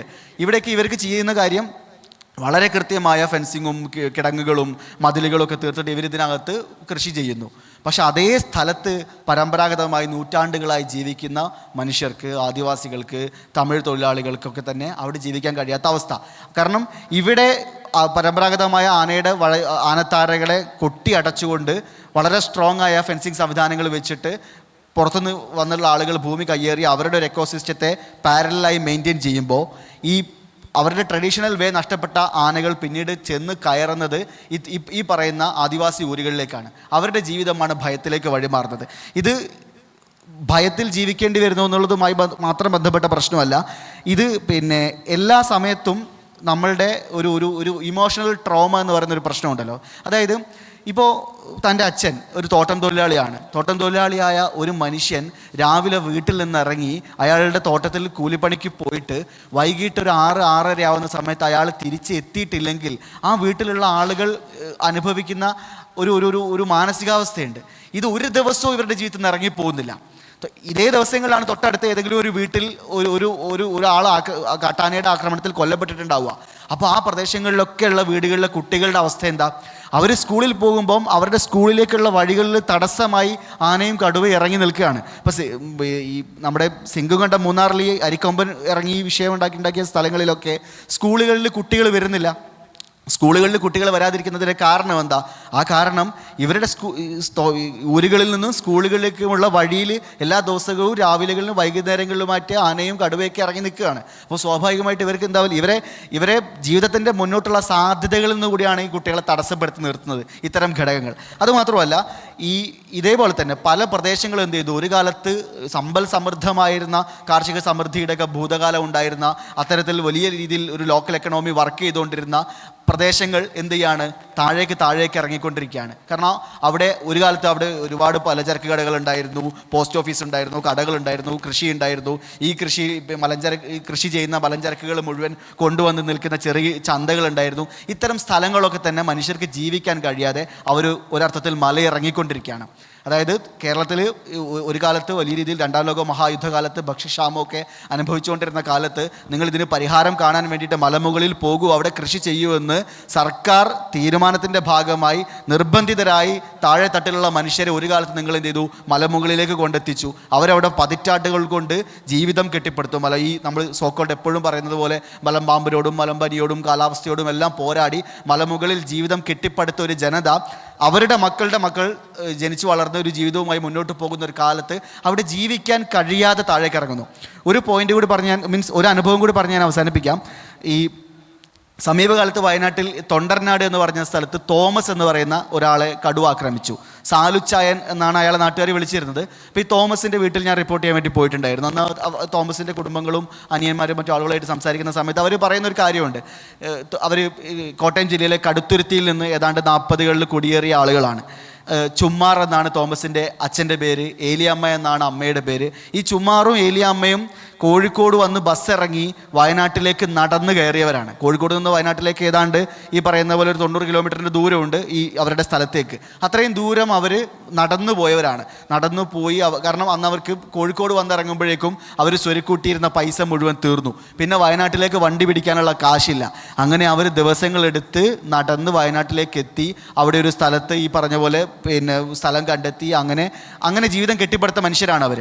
അപ്പോൾ ഈ ചുമ്മാർ എന്ന് പറയുന്ന മനുഷ്യൻ ഇപ്പോഴും ജീവിച്ചിരിപ്പുണ്ട്. സാലു എന്ന് പറയുന്ന ആൾക്ക് ഏതാണ്ട് 45-50 വയസ്സേ ഉള്ളൂ. ഏതാണ്ട് 80 മറ്റോ വയസ്സുണ്ടാവും ചുമ്മാർ എന്ന് പറയുന്ന ഇദ്ദേഹത്തിൻ്റെ അച്ഛന്. അപ്പോൾ ഈ ചുമ്മാറും ഏലിയമ്മയും ഏതാണ്ട് 10 മക്കളെ പ്രസവിച്ചിട്ടുണ്ട്. പക്ഷേ 4 പേര് മാത്രമേ അതിജീവിച്ചുള്ളൂ. 10 മക്കളെ പ്രസവിച്ചാൽ 4 പേര് മാത്രം അതിജീവിക്കുമായിരുന്ന ഒരു കാലത്ത് ആ മലമുകളിൽ വന്നിട്ട് ജീവിതത്തിൻ്റെ അധ്വാനം മാത്രം കൈമുതലായി ഒരു സ്ഥലത്ത് ജീവിതം കെട്ടിപ്പടുത്ത മനുഷ്യരാണ് അവർ. ചുമ്മാർ പറയുന്നു, ഞാൻ എൻ്റെ ജീവിതത്തിൽ ഒരു കാലത്തും എൻ്റെ പുരയിടത്തിലും പറമ്പിലും വല്ല കുരങ്ങനെയോ കാട്ടുപന്നിയോ അപൂർവമായി കണ്ടാലായി എന്നല്ലാതെ മറ്റൊരു വന്യജീവിയെയും ഞാൻ കണ്ടിട്ടില്ല. പക്ഷേ എൻ്റെ പറമ്പിൽ, എൻ്റെ വീട്ടുമുറ്റത്ത് വെച്ച് എൻ്റെ മകൻ തോമസിനെ ഒരു കടുവ കൊലപ്പെടുത്തിയിരിക്കുന്നു.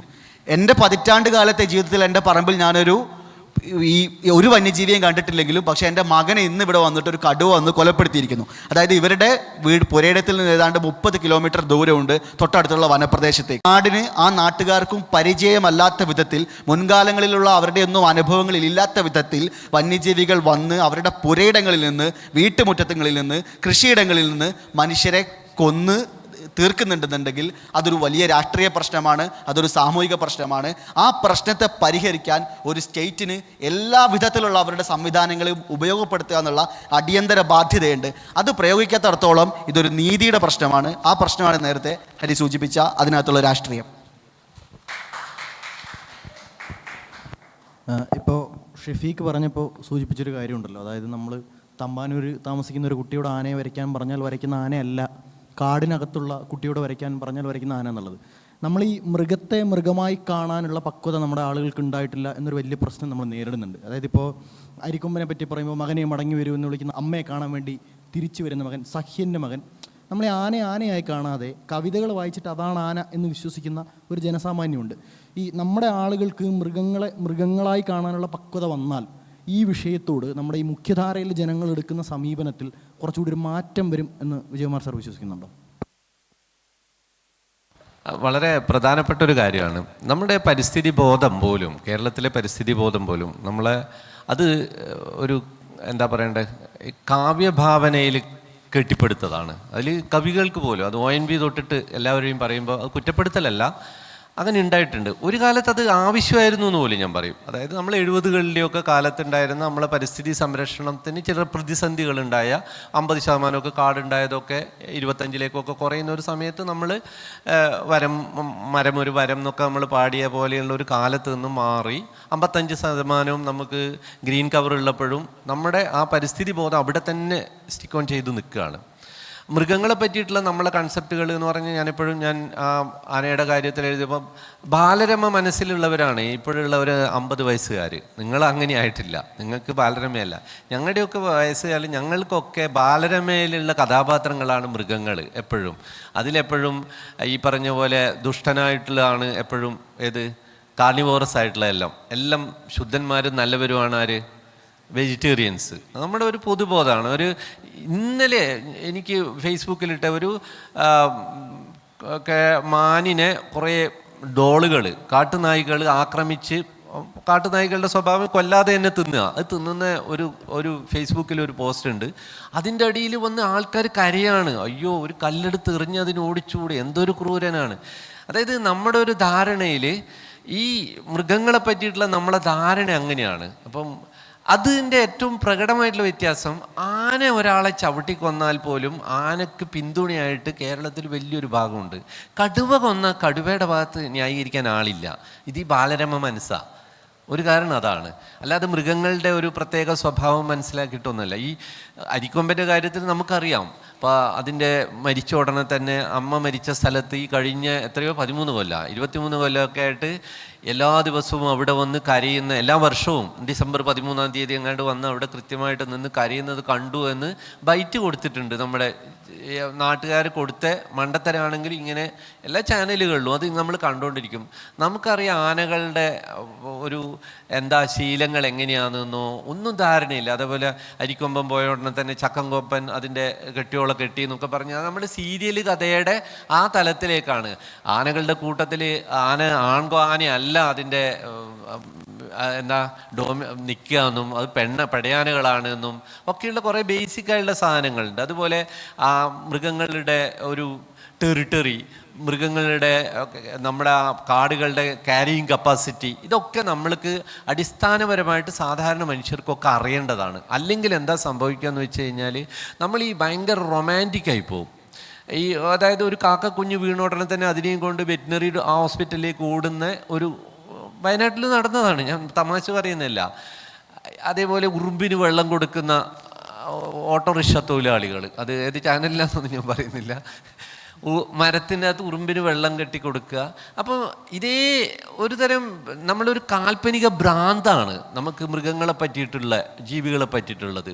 അതുകൊണ്ടാണ് അരിക്കൊമ്പൻ്റെ മുമ്പിൽ അരിക്കൊമ്പന് വേണ്ടിയിട്ട് ഫണ്ട് ശേഖരിക്കുക, അരിക്കൊമ്പൻ അരി വാങ്ങാൻ വേണ്ടിയിട്ട് ഫണ്ട് ശേഖരിക്കാൻ വേണ്ടിയിട്ടുള്ള ഒരാൾ കേരളം പോലെയുള്ള ഒരു സമൂഹത്തിൽ, അപ്പോഴൊക്കെ ഷിബിക്ക് പറഞ്ഞ ഒരു വളരെ പ്രധാനമായിട്ടുള്ള ഒരു കാര്യം, ഇതൊക്കെ ആരാണെന്നറിയോ? ആ ഒരു വലിയ ആനിമൽ റെസ്ക്യൂ എന്നെല്ലാം പറഞ്ഞിട്ട് ഓരോ ഗ്രൂപ്പുകളുണ്ടാവും. അതിലുള്ള ആൾക്കാർ മുഴുവൻ ഹൈലി പ്രിവിലേജ്ഡ് ആയിട്ടുള്ള, അത്യാവശ്യം 5 അക്ക ശമ്പളത്തോടെയൊക്കെ ജോലി ചെയ്ത് പിരിഞ്ഞ് ചാരുകസേരയിലിരുന്ന് ജീവിക്കുന്നവരുടെ ഈ പറഞ്ഞ സായന്തന എന്ന അയവിറക്കലുകളാണ് ഈ പ്രകൃതി സ്നേഹം പലരും. അതിന് അവർക്ക് കാരണക്കാർ അവർ ചിലപ്പോൾ മനഃപൂർവ്വം എന്ന് പറയുന്നില്ല, അവർ അങ്ങനെ കണ്ടീഷൻഡാന്ന്. അതേപോലെ തന്നെ മരത്തിനോടുള്ള സ്നേഹം ഒക്കെ പറയുന്നത് നിങ്ങൾ കണ്ടു കാണും. ഇവിടെ നിന്ന് ഈ പടിഞ്ഞാറെ എന്ന കോട്ടയുടെ ഉള്ളിൽ തന്നെ ഒരു വീട്ടിലെ ഒരു കപ്പളങ്ങ എന്നാ അതിന് പറയുക, കർമ്മൂസ് മരം വെട്ടിക്കളഞ്ഞപ്പോൾ ഒരു കുട്ടി, 5 വയസ്സുള്ള കുട്ടി കരയുന്നത് സംസ്കൃതത്തിലാണ് കരഞ്ഞത്. അതായത് എന്നാ നമുക്ക് പ്രാണവായു തരുന്ന ഈ മരത്തെ 5-8 കഷണമായി തുണ്ടമാക്കിയല്ലോ എന്ന് പറഞ്ഞുകൊണ്ട് ഒരു കുട്ടി കരയുന്നത്. നമുക്കറിയാം ഇത്തരത്തിലുള്ള മരങ്ങളുടെ എങ്ങനെ ആ ഒരു മരം മുറിച്ചുകൊണ്ട് എന്നാ സംഭവിക്കുമോ എന്നുള്ളത് നമുക്കറിയാം. കുട്ടികളെ സംബന്ധിച്ചിടത്തോളം ഭയങ്കരമായിട്ട് റൊമാൻറ്റിക് ആക്കിയിട്ട് ഇത്തരത്തിലുള്ള ഒരു സാധനങ്ങൾ കൊണ്ടുപോയതിൻ്റെ അപകടം കൂടിയുണ്ട്. എന്ത്, ആന ചവിട്ടി ആൾ മരിച്ചാലും അത് നമ്മുടെ സ്വന്തം കുട്ടി അല്ലാതെടുത്തോളം, നമ്മളെ അച്ഛനല്ലാതെടുത്തോളം, അമ്മയല്ലാതെടുത്തോളം അതൊക്കെ സ്വാഭാവികമായിട്ട് സംഭവിക്കുന്നതല്ലേ എന്നുള്ള ഒരു എന്നാ നിരപ്പാക്കൽ. അത് തീരുമാനങ്ങൾ, ഇത്തരത്തിലുള്ള നയപരമായിട്ടുള്ള തീരുമാനങ്ങളൊക്കെ എടുക്കേണ്ടതൊക്കെ ഇത്തരത്തിലുള്ള പ്രിവിലേജ്ഡ് ആയിട്ടുള്ള ആൾക്കാരാണ്. അത് ഉദ്യോഗസ്ഥ തലത്തിലായാലും രാഷ്ട്രീയ തലത്തിലായാൽ പോലും.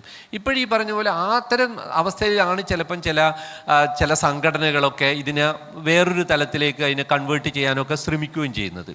അപ്പം നമുക്കതിന് കുറ്റം പറയാൻ പറ്റില്ല. അപ്പം മൃഗങ്ങളെ പറ്റിയിട്ടുള്ള പൊതുവായിട്ടുള്ള ഈ കാടിനെ പറ്റിയിട്ടുള്ള അറിവ്, കാട്ടിലുള്ള ഭക്ഷണത്തിനെ പറ്റിയിട്ടുള്ള അറിവ്, ഇവയുടെ ഭക്ഷണശീലങ്ങളെ പറ്റിയിട്ടുള്ള അറിവ് ഒക്കെ അടിസ്ഥാനപരമായിട്ട് അറിയേണ്ടതാണ് നമ്മൾ. എന്തുകൊണ്ട്? നമ്മൾ ഇവരുടെ കൂടിയാണ് ജീവിക്കുന്നത്. ഇപ്പോഴെല്ലാവരും കരുതിയിരിക്കുന്നത് ഇത് കാട്ടിൻ്റെ അടുത്തുള്ളവർക്ക് മാത്രം ബാധകമാണെന്നാണ്. പക്ഷെ അങ്ങനെയല്ല, അത് ഇങ്ങോട്ട് എക്സ്റ്റെൻഡ് ചെയ്ത് വന്നുകൊണ്ടിരിക്കുകയാണ്. ഇപ്പോൾ കണ്ണൂരിൽ നിന്ന് ഈ പറഞ്ഞ ആറളം ഫാം എന്ന് പറയുന്ന സ്ഥലത്ത് നിന്നും ഞാൻ അതിൻ്റെ തൊട്ടടുത്ത് ജീവിക്കുന്ന ഒരാളാണ്. ഞാൻ എത്രയോ കൊല്ലമായിട്ട്, കഴിഞ്ഞ 10-20 വർഷമായിട്ട്, 21 വർഷമായിട്ട് എല്ലാ കൊല്ലവും അവിടെ ബട്ടർഫ്ലൈ സർവേക്ക് പോകുന്ന ഒരാളാണ്. ആ ഒരു കാലത്തുനിന്ന് ഇപ്പോഴത്തേക്ക് എത്തിയപ്പോഴുണ്ടായിരുന്ന പേടി, ഞാൻ ഇന്ത്യയിലെ ഒരുവിധ എല്ലാ കാടുകളിലും, അതായത് പ്രധാനപ്പെട്ട എല്ലാ വൈൽഡ് ലൈഫ് സാങ്ച്വറികളിലും ദിവസങ്ങളോളം സഞ്ചരിക്കുകയും താമസിക്കുകയും ചെയ്തിട്ടുണ്ട്. പക്ഷെ എങ്കിൽ ആറളം കാട്ടിൽ പോകുന്ന അത്ര പേടിയുള്ള ഒരു സ്ഥലം എനിക്കില്ല. ആറളത്തെ ഫാമിൽ പോകാൻ പോലും എനിക്ക് വിറച്ചുകൊണ്ടാണ് ഞാൻ പോവുക. അതായത് അത്രയധികമാണ് ചില സമയങ്ങളിൽ ആനകളുടെ എണ്ണം അവിടെ ഏറ്റവും കൗതുകരമായിട്ടുള്ളത്, നിങ്ങൾ വിശ്വസിക്കുമെന്നറിയില്ല, എൻ്റെ വീടിനടുത്തുള്ള ഒരാളാണ് അവിടെ അതായത് ആറളം ഫാം എന്ന് പറയുന്ന വലിയ ഏക്കർ കണക്കിന് സ്ഥലമുള്ള തെങ്ങൊക്കെ ഇല്ല. ആ തെങ്ങിൻ്റെ കള്ള് ചെത്താൻ വേണ്ടിയിട്ടുള്ള കൊടുക്കും. ഈ കള്ള് ചെത്തുന്ന കുറേ ആൾക്കാരെ ചവിട്ടിക്കൊന്നപ്പോൾ ഇപ്പം അവർ ചെയ്തിരിക്കുന്നത് എന്താണെന്ന് വെച്ചാൽ, തെങ്ങുകളിൽ നിന്ന് തെങ്ങുകളിലേക്ക് വലിയ പ്ലാസ്റ്റിക് കയറുകൾ കെട്ടിയിട്ട് 2 കയറ് കെട്ടി അത് പിടിച്ചിട്ടാണ് പോവുക. എന്നിട്ട് അവസാനത്തെ ഒരു തെങ്ങുന്നേ താഴോട്ട് ഇറങ്ങും. നമുക്ക് വിശ്വസിക്കാൻ പറ്റില്ല. നമ്മൾ ഗ്രേറ്റ് ഇന്ത്യൻ സർക്കസുകളിൽ പോലും കാണാത്ത വിധത്തിലാണ് ആൾക്കാർ ചെയ്യുന്നത്. അങ്ങനെ പോയ ഒരാളെയും ചവിട്ടിക്കൊന്നു. അതായത് താഴെ ഇറങ്ങിയാൽ മതി, അപ്പോഴും ചവിട്ടാം. അപ്പോൾ തെങ്ങുകൾ മുഴുവൻ ഇപ്പം ഇടിച്ച് താഴ്ത്തിയിട്ടിരിക്കുകയാണ്. അവിടെ ഒന്നും തെങ്ങുകളുടെ എണ്ണമൊക്കെ കുറഞ്ഞു. അപ്പം അത്തരം സ്ഥലങ്ങളിൽ സ്ഥലം കൊടുത്തിരിക്കുന്നതും പുനരധിവസിപ്പിച്ചിരിക്കുന്നതും ആദിവാസികളെയും കൂടിയാണ്. അവർക്കൊന്നും ജീവിക്കാൻ പറ്റാതെ പലരും അവിടെ വരുന്നില്ല. അതോടുകൂടി അത് കാട് കയറി അതോടുകൂടി വീണ്ടും എന്ത് ചെയ്തുകൊണ്ടിരിക്കുക, അവിടത്തേക്ക് മൃഗങ്ങൾ കൂടുതലായി വന്നുകൊണ്ടിരിക്കുന്നു. ഇപ്പം നെല്ലിക്കുറ്റി എന്നൊക്കെ പറയുന്നത് ഞങ്ങളെ കണ്ണൂരിൻ്റെ വടക്കൻ പ്രദേശങ്ങളിലാണ് പണ്ട് വലിയ കുടിയേറ്റങ്ങൾ നടന്ന വലിയ ഒരു പ്രദേശം. അവിടെ എല്ലാവരും ഇപ്പം കാടിറക്കങ്ങൾ അല്ലെങ്കിൽ മലയിറക്കങ്ങൾ നടന്നുകൊണ്ടിരിക്കുക. എല്ലാവരും തളിപ്പറമ്പിലും പയ്യന്നൂരും ഒക്കെ കുറച്ച് സ്ഥലം വാങ്ങി അവിടെ ജീവിക്കുക. അതായത് ഒരു കൃഷിയും സാധ്യമല്ലാതായിരിക്കുന്നു. അതായത് നമ്മൾ ഈ പറഞ്ഞ മൃഗങ്ങൾ ആക്രമിച്ച് ആളുകളെ കൊല്ലുമ്പോൾ മാത്രമാണ് നമ്മൾ ചർച്ച ചെയ്യുന്നത്. അതേപോലെ അതിലും ഭീകരമാണ് കടം കയറി ഒരു കൃഷിയും ചെയ്യാനാവാതെ കൃഷിക്കാരുടെ അവസ്ഥയും. പല വിധത്തിലും അതിജീവിച്ചു പോകുന്നത് മക്കളെ പലപ്പോഴും നേഴ്സിങ്ങിന് വിട്ടിട്ടും അല്ലെങ്കിൽ വിദേശത്ത് വിട്ടിട്ടും ഒക്കെയുള്ള വരുമാനം കൊണ്ട് പ്രായമായവരെ അവർക്ക് അവിടെ ജീവിക്കാൻ പറ്റാതെ വീണ്ടും ആ സ്ഥലവും ഒക്കെ ഉപേക്ഷിച്ചുകൊണ്ട് താഴോട്ട് വന്നുകൊണ്ടിരിക്കുക. അപ്പോൾ അതിൽ ഈ പറഞ്ഞ പോലെ പന്നി എന്ന് പറയുന്നത് നമ്മൾ അതിന് കാട്ടുമൃഗം എന്ന് പോലും വിളിക്കാൻ പറ്റില്ല. ആ കാട് ഇതുവരെ കാണാതാണ് നമ്മുടെ ബഹുഭൂരിപക്ഷം വൈൽഡ് ബോറും. കാട്ടിലല്ല അവരുള്ളത്. കാടുമായിട്ട് അവർക്ക് ഒരു ബന്ധവുമില്ല. എത്രയോ തലമുറയായിട്ട് അവർ കാട് കണ്ടിട്ടില്ല. കാട് എന്ന് പറഞ്ഞാൽ ഞാൻ ഉദ്ദേശിച്ചത് റിസർവ് ഫോറസ്റ്റ്. നമ്മുടെയൊക്കെ കൃഷി ചെയ്യാത്ത സ്ഥലങ്ങളൊക്കെ കാടായി മാറുകയും അവിടെയുള്ള ഇവയുടെ എണ്ണം, അവയുടെ പ്രഡേറ്റേഴ്സ് കുറയുകയും ചെയ്യുന്നു അവിടെ. അപ്പോൾ പ്രഡേറ്റേഴ്സ് ഇങ്ങോട്ട് വരാനും തുടങ്ങി. കാട്ടിൻ്റെ പുറത്തുള്ള പല കാരണങ്ങൾ കൊണ്ട് കാട്ടിൽ നിന്നും പുറത്തേക്കാക്കപ്പെടുന്ന കടുവകളും പ്രായമായത് അല്ലെങ്കിൽ സബ് അഡൾട്ടുകൾ ഒക്കെ ടെറിട്ടറി പോയവരും ഒക്കെയാണ് ഇങ്ങോട്ട് വരുന്നത്. വന്ന് അവർക്ക് ഭക്ഷണം കിട്ടാൻ കാടതിരുകളിൽ ഇപ്പം കൃഷി ചെയ്യാതാകുന്നതോട് കൂടിയിട്ട് അത്തരം സ്ഥലങ്ങളിൽ കൂടുതലായിട്ട് ഈ വൈൽഡ് ബോറുകൾ വരുന്നു. അവയുടെ പ്രഡേറ്ററുകളുടെ എണ്ണം കുറയുന്നതോട് കൂടിയിട്ട് അവയുടെ എണ്ണം കൂടിക്കൊണ്ടിരിക്കും. ഓരോ പ്രസവത്തിലും ഈ പറഞ്ഞ പോലെ മോദി പറഞ്ഞതുപോലെ തമാശയാക്കിയിട്ട് ആൾക്കാർ പറയുന്ന പോലെ പെറ്റ് പെരുകുന്ന ഇതാണ് പന്നികൾ. അതുകൊണ്ട് തന്നെ അവയെ സാധാരണഗതിയിൽ പരിണാമപരമായിട്ട് അങ്ങനെ വന്നത് അതിൻ്റെ പ്രഡേറ്റർക്കുള്ള ഭക്ഷണവും കൂടിയാണ്. 12 കുഞ്ഞുങ്ങളുണ്ടായാലും ഒരു 2 ബാക്കിയായാൽ മതി, 10ഉം തിന്നു പോയാലും സാരമില്ല. ഇപ്പോഴെന്താ, ആ 10ന് തിന്നാൻ ആളില്ലാതാവുമ്പോൾ 12ഉം വീണ്ടും അവയുടെ ഈ പറഞ്ഞ് നമ്മൾ പ്രോഗ്രഷൻ വേറൊരു തലത്തിലാവുകയും എണ്ണം കൂടിക്കൊണ്ടിരിക്കുന്നു. അവയെ കൊണ്ടുള്ള കൃഷിനാശങ്ങൾ, മയിലുകൾ, കുരങ്ങ് ഒരു വിധത്തിലുള്ള കൃഷി ചെയ്യാൻ പറ്റാത്ത വിധത്തിലാക്കിയിട്ടുണ്ട്. അപ്പോൾ ഇങ്ങനെ ഉണ്ടാകുമ്പോൾ ഇതൊക്കെ അനുഭവിക്കുന്നവരുടെ ഒരു വിഷയം, പരിഹാരം എന്താണെന്നുള്ളതാണ് ഒരു ചർച്ച വരേണ്ടത്. അവിടെയാണ് വലിയ പ്രശ്നം വരുന്നത്. ഈ പരിഹാരം നിർദ്ദേശിക്കേണ്ടവരും ഇതേ ക്രീമിൽ നിന്നുള്ളവരെ തന്നെയാണ് സെലക്ട് ചെയ്യുക. അതിൽ സാധാരണക്കാരായിട്ടുള്ള പ്രശ്നങ്ങൾ അനുഭവിക്കുന്ന ആരും ആ കമ്മിറ്റികളിലും ഉണ്ടാവില്ല. അപ്പം വീണ്ടും എന്താ വരുന്നത്, ഈ മൃഗങ്ങളെ പോയിട്ട് കണ്ടമാനം ആക്രമിച്ചിട്ടാണ്, ആനകൾക്ക് വെറുതെ വെടിവെച്ചിട്ടാണ്, അവയെ പെല്ലറ്റുകൾ അവരുടെ ശരീരത്തിൽ നിന്ന് കിട്ടുന്നുണ്ട്. ഈ ഉള്ള ആൾക്കാർ മുഴുവൻ ഇവയെ കണ്ടമാനം ആക്രമിക്കുന്നുണ്ട്. അവയെ ആകർഷിക്കുന്ന കൃഷി മാത്രം ചെയ്യുകയാണ്. പിന്നെ അങ്ങനെ പലതരത്തിലുള്ള പരാതികളിലൂടെ ഇവരുടെ ചെയ്ത കുറ്റം നേരെ എവിടത്തേക്ക് തിരിച്ചു വെക്കുകയാണ്,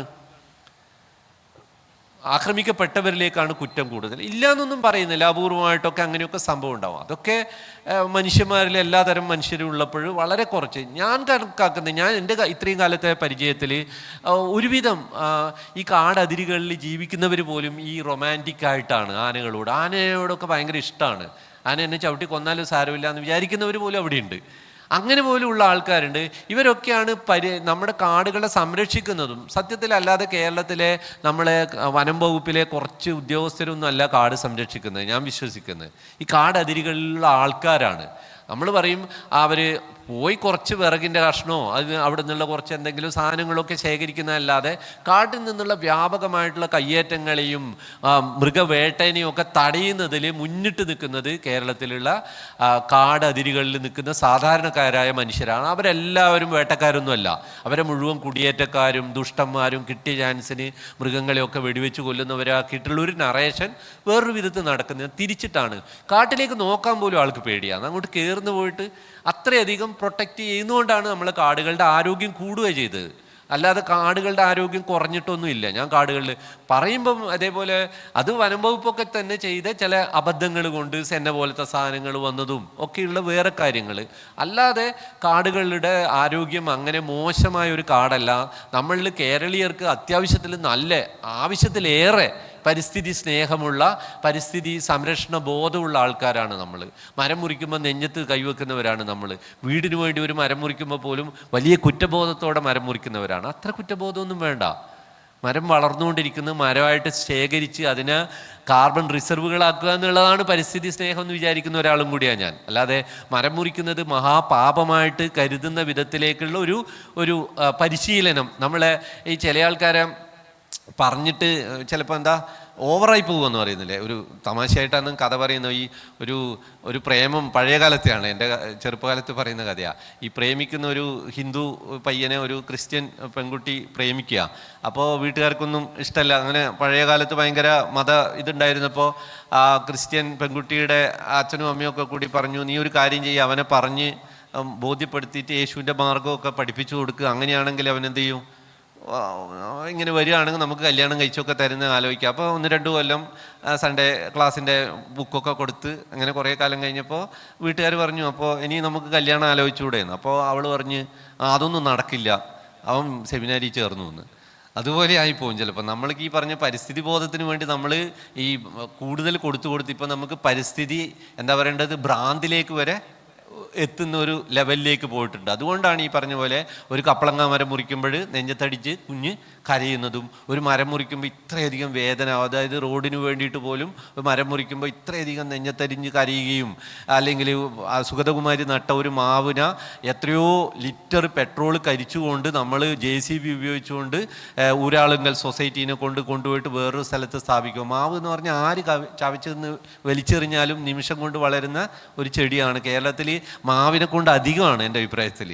അത്തരത്തിൽ എവിടെയും മാവുള്ള ഒരു സമയത്ത് ഒരു മാവിൻ്റെ തൈയിനെ സംരക്ഷിക്കാൻ വേണ്ടിയിട്ട് റോഡിന് വേണ്ടിയിട്ട് അത് മുറിക്കുന്നതിൽ എന്തോ പാപമായിട്ട് കണ്ടുകൊണ്ട് ചെയ്യുന്ന വിധത്തിലുള്ള ഒരു തരം എന്താ പറയണ്ടത്, ഭ്രാന്തമായിട്ടുള്ള പ്രകൃതിവാദത്തിലേക്ക് നമ്മൾ പോയിട്ടുണ്ട്. അതുകൊണ്ടാണ് കാട്ടതിരിലുള്ള ഏതെങ്കിലും ഒരു മൃഗം ഇത്തരത്തിൽ ആക്രമിച്ചാൽ, ഒരാളെ കൊന്നാൽ അതിനെ കള്ളിങ് ചെയ്യുക, അതിൽ വലിയ തെറ്റുണ്ടെന്ന് ഞാൻ പറയുന്നത്. ആനയെ വെടിവെച്ച് കൊല്ലണമെന്നോ കടുവകളെ വെടിവെച്ച് കൊല്ലണമെന്നോ അല്ല.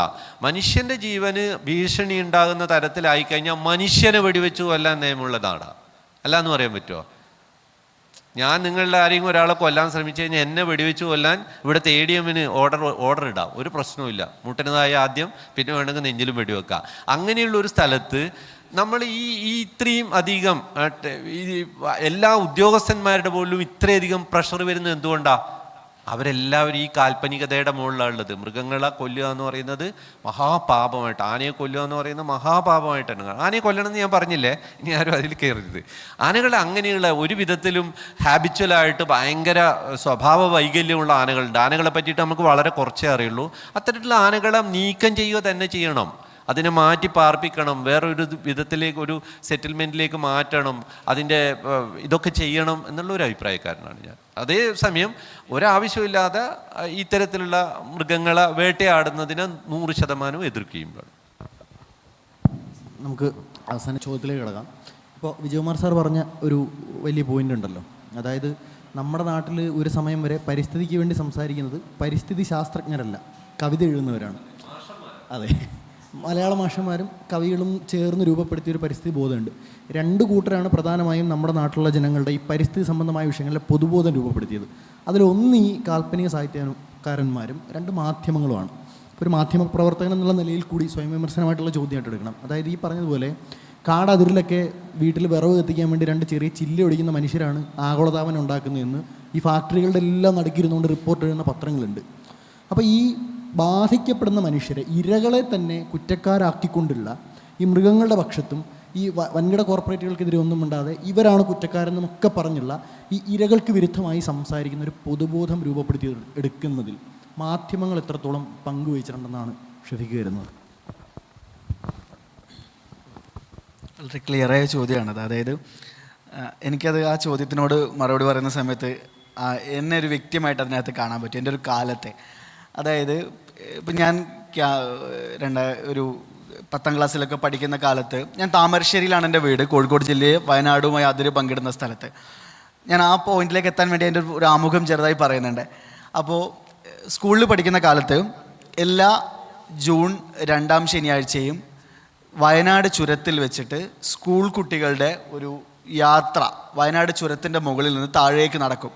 അപ്പോൾ ഞാനൊരു 7ാം ക്ലാസ്സിലൊക്കെ പഠിക്കുന്ന സമയത്ത് ആദ്യമായിട്ട് ഇതിൽ പങ്കെടുക്കുന്നു. ഞങ്ങളുടെ സ്കൂളിലെ പരിസ്ഥിതി ക്ലബ്ബ്, മൊയ്തീൻ കുഞ്ഞിമാഷ് എന്ന് പറയുന്ന മാഷാണ് പരിസ്ഥിതി ക്ലബിൻ്റെ ചാർജ് ഉള്ളത്. അപ്പോൾ മാഷ് ഞങ്ങളൊരു 40-40ഓളം കുട്ടികളെ എന്ത് ചെയ്തു, ആദ്യമായിട്ട് ഈ വയനാട് ചുരത്തിൽ നടക്കുന്ന യാത്രയിലേക്ക് പോയി. അപ്പോൾ കോഴിക്കോട്ടെയും പ്രത്യേകിച്ച് മലബാറിൻ്റെ പല ഭാഗങ്ങളിലുള്ള പരിസ്ഥിതി പ്രവർത്തകർ, മരിച്ചുപോയ ശോഭീന്ദ്രൻ മാഷിൻ്റെയൊക്കെ മുൻകൈയിൽ നടക്കുന്ന ഒരു ഇനീഷ്യേറ്റീവായിരുന്നു അത്.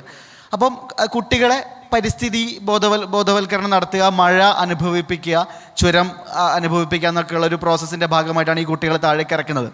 പക്ഷേ ഈ ലോറികളൊക്കെ ചീറി പാഞ്ഞു പോകുന്ന വഴികളിലൂടെയാണ് കുട്ടികൾ നടത്തുന്നത്. അതിനകത്തുള്ള വേറെ ആസ്പെക്റ്റൊക്കെ ഉണ്ട്. അപ്പോൾ ഈ പരിസ്ഥിതി യാത്ര ആദ്യമായിട്ട് പങ്കെടുക്കുന്നു. അപ്പോൾ ഇതിൻ്റെ ഒരു ഇഷ്ടം മനസ്സിലാക്കുന്നു. ഈ അധ്യാപകരൊക്കെ വന്ന് പറയുന്നതും ഇതിനകത്തുള്ള പരിസ്ഥിതി പ്രഭാഷകർ വന്ന് പറയുന്ന കാര്യങ്ങളിലൊക്കെ അട്രാക്റ്റീവായിട്ടാണ് വളരെ ചെറുപ്പത്തിൽ എൻ്റെ ഉള്ളിലൊരു പരിസ്ഥിതി ചിന്ത ഉണ്ടാവുന്നത്. അങ്ങനെ പിന്നീട് +1 ചേരുന്ന സമയത്ത് സയൻസ് എടുക്കുന്നതും അതിനുശേഷം ഡിഗ്രി പഠിക്കാൻ വേണ്ടി തീരുമാനിക്കുമ്പോൾ ബോട്ടണിയോ സുവോളജിയോ രണ്ടിലേതെങ്കിലും ഒന്ന് പഠിക്കണം തീരുമാനിക്കുന്നു. അങ്ങനെ സുവോളജി ഓപ്റ്റ് ചെയ്യുന്നു. അങ്ങനെ ഇപ്പോൾ ഈ വിജയകുമാർ സാർ പറഞ്ഞ പോലെ ഈ ആറളത്തെ ബട്ടർഫ്ലൈ ക്യാമ്പ് മുതൽ കേരളത്തിൽ അങ്ങോളം ഇങ്ങോളം വന്യജീവി സങ്കേതങ്ങളിൽ നടന്നിട്ടുള്ള മുഴുവൻ പരിസ്ഥിതി ക്യാമ്പുകളും അറ്റൻഡ് ചെയ്യുന്നു. അങ്ങനെ കോളേജ് കാലത്തൊക്കെ തന്നെ അന്ന് രാഷ്ട്രീയ പ്രവർത്തനത്തിനൊപ്പം തന്നെ സമാന്തരമായ ഒരു പരിസ്ഥിതി പ്രവർത്തനം കൂടെയൊക്കെ നടത്തി. താരതമ്യേന ഈ ഖദറും സാധനങ്ങളൊക്കെ ഇട്ട് ഇത്തരം ഈ ജൈവ ഭക്ഷണമൊക്കെ കഴിക്കാൻ ശ്രമിച്ച് മറ്റെല്ലാം പ്രശ്നമാണെന്നൊക്കെയുള്ള ധാരണയിൽ അങ്ങനെയുള്ള ക്യാമ്പുകളിൽ കേരളത്തിൻ്റെ പല ഭാഗങ്ങളിൽ നിളയോരത്തും മറ്റ് സ്ഥലങ്ങളിലൊക്കെ നടത്തുന്ന ഇത്തരം ജൈവ കൂട്ടായ്മകളുടെ ക്യാമ്പുകളിലൊക്കെ പങ്കെടുത്ത് ഈ കേരളത്തിലുള്ള മലയോരങ്ങളിൽ ജീവിക്കുന്ന മനുഷ്യരൊക്കെ നമ്മുടെ പ്രകൃതി അങ്ങോട്ട് മുച്ചൂട് നശിപ്പിക്കുന്ന കുടിയേറ്റക്കാരായ ദ്രോഹികൾ എന്നൊക്കെ ഉള്ളിൽ കരുതിയൊക്കെ വളർന്നു വന്ന ഒരു കാലം ഉണ്ടായിരുന്നു. അക്കാലത്ത് ഹരി ചോദിച്ച ചോദ്യത്തിലേക്ക് എനിക്ക് കണക്റ്റ് ആവുന്നത്, അന്ന് ഞാൻ വായിച്ച പുസ്തകങ്ങൾ മുഴുവൻ എന്നെ അങ്ങനെ ചിന്തിപ്പിച്ചിട്ടുള്ളൂ. അന്ന് ഞാൻ വാങ്ങിയ മാതൃഭൂമി ആഴ്ചപ്പതിപ്പും മാധ്യമ ആഴ്ചപ്പതിപ്പും കേരളത്തിലുള്ള മുഴുവൻ ലിറ്ററേച്ചറുകളും പ്രധാനപ്പെട്ട എഴുത്തുകാരും മുഴുവൻ എന്നെ അങ്ങനെയാണ് വളർത്തിയത്. അത് എൻ്റെ തെറ്റല്ല. അതായത് അന്ന് ഞാൻ വായിക്കുന്ന പുസ്തകങ്ങൾ, തിരഞ്ഞെടുക്കുന്ന ആഴ്ചപ്പതിപ്പുകൾ, ഏത് ന്യൂസ് സ്റ്റാൻഡിൽ നിന്ന് ഏത് ആഴ്ചയിൽ ഇറങ്ങുന്ന ആഴ്ചപ്പതിപ്പുകൾ വാങ്ങിയാലും എനിക്കിത് മാത്രമേ കിട്ടാനുള്ളൂ.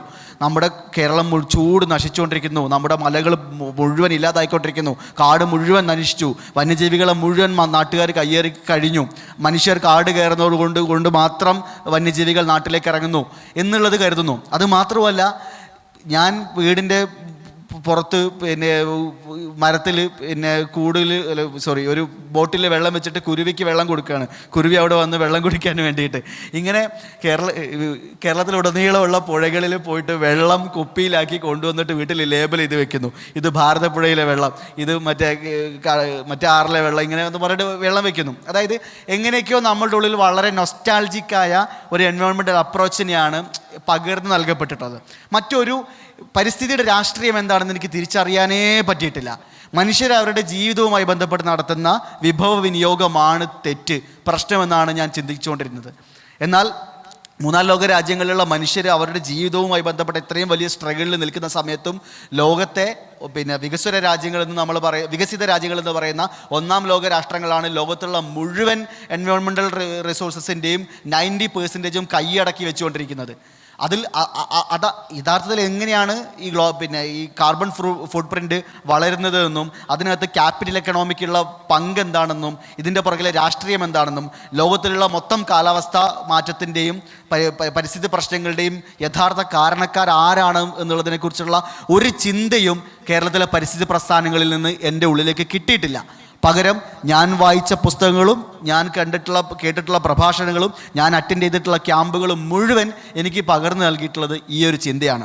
അന്ന് മാധവ് ഗാഡ്ഗിൽ കസ്തൂരിരംഗൻ വിഷയം വ്യാപകമായി കൊണ്ടിരുന്ന ഒരു കാലത്ത് 2014 അവസാനത്തിൽ ഒരു മെയ് മാസത്തിൽ കേരളത്തിൽ നിന്ന് കാസർഗോഡ് മുതൽ തിരുവനന്തപുരം വരെ പരിസ്ഥിതി പ്രസ്ഥാനങ്ങളുടെ കൂട്ടായ്മയിൽ ഒരു യാത്ര നടന്നു. പശ്ചിമഘട്ട സംവാദ യാത്ര എന്നുള്ള പേരിലുള്ള ഒരു യാത്ര. ആ യാത്രയിൽ ആദ്യാവസാനം നടന്നിട്ടുള്ള ഒരാളാണ് ഞാൻ. കാസർഗോഡ് ജില്ലയിലെ ബേഡകം മുതൽ തിരുവനന്തപുരം ജില്ലയിലെ കാപ്പുകാട് വരെ 60 ദിവസം കൊണ്ട് കാൽനടയായി നമ്മൾ നടന്നു. ഈ നടന്ന യാത്രയിൽ മലയോരങ്ങളിലൂടെ നമ്മൾ പാടി നടന്ന പാട്ട് എനിക്കിപ്പോഴും കുറ്റബോധത്തോടുകൂടി ഞാൻ ഓർക്കാറുണ്ട്. ആതിരരാവിൽ കുളിച്ചു കുറിയിട്ടൂഞ്ഞാലാടി പാടിയിടും ശാലീനതയുടെ ചാരുത ചേർന്നൊരു കേരള ഗ്രാമ സ്ത്രീയെവിടെ, നമ്മുടെ നാടേ മാമല നാടേ കേരള നാടേ നീയെവിടെ എന്നാണ് പാടി നടന്നിട്ടുള്ളത്. അതായത് ഈ ആതിരരാവിൽ കുളിച്ച് കുറിയിട്ട് ഊഞ്ഞാലാടി പാടി വരുന്ന ഒരു കേരള ഗ്രാമ സ്ത്രീയാണ് കേരളത്തിൻ്റെ പരിസ്ഥിതിയെന്നും അതെങ്ങനെയൊക്കെയോ നശിച്ചു എന്നുള്ള വിചാരമാണ് എന്ത് ചെയ്യുന്നത് കുട്ടികളിലേക്ക് പകർന്നുകൊണ്ടിരിക്കുന്നത്. ഇത് ഒരർത്ഥത്തിൽ മാധ്യമപ്രവർത്തനത്തിലേക്ക് കടന്നു വരികയും കേരളത്തിൻ്റെ മലയോരങ്ങളിലൂടെ അവിടെയുള്ള സംഘർഷങ്ങളും സങ്കീർണതകളുമായി ബന്ധപ്പെട്ടൊരു ബീറ്റ് എന്നുള്ള നിലയിൽ കുറച്ചു കാലം വർക്ക് ചെയ്യുകയും ചെയ്തിട്ടില്ലായിരുന്നെങ്കിൽ ഉറപ്പായിട്ടും ഞാനിപ്പോഴും അങ്ങനെ തന്നെ കരുതിയേനെ. ആ ചിന്തയിൽ നിന്ന് എനിക്കൊരു മാറ്റം ഉണ്ടാകുമായിരുന്നില്ല. ഇവിടെയാണ് ഹരി സൂചിപ്പിച്ചതുപോലെയുള്ള അത് മാധ്യമങ്ങൾ മാത്രമല്ല എല്ലാ സാമൂഹ്യ പ്രസ്ഥാനങ്ങളും പരിസ്ഥിതി പ്രസ്ഥാനങ്ങളും അവയിൽ നിന്നുണ്ടാകുന്ന ലിറ്ററേച്ചറുകളും സാഹിത്യകാരന്മാരൊക്കെ നമ്മളിലേക്ക് പകർന്നു നൽകുന്നത് ഒട്ടും സയൻറ്റിഫിക്കായ ഒരു തരത്തിലല്ല ഈ വിഷയത്തെ അഡ്രസ്സ് ചെയ്യുന്നത്. അതിനകത്തുള്ള ആഴത്തിലുള്ള വിചിന്തനം ഇനിയുള്ള തലമുറയ്ക്കെങ്കിലും പകർന്നു കൊടുക്കുന്ന രൂപത്തിൽ എൻവയോൺമെൻ്റലിസത്തെ എക്കോളജിയെ ഒരു പൊളിറ്റിക്സ് എന്നുള്ള നിലയിൽ സമീപിക്കുന്ന ഒരു സംജ്ഞ കൂടുതൽ ഉയർന്നു വരികയാണെങ്കിൽ. അത്തരത്തിൽ മുന്നോട്ട് പോയിട്ടുള്ള ഗ്ലോബലി തന്നെ ധാരാളം ഫിലോസഫേഴ്സ് ഉണ്ട്. ഇപ്പോൾ Andrey goes ecology as politics എന്നുള്ള പുസ്തകം തന്നെ എഴുതിയിട്ടുണ്ട്.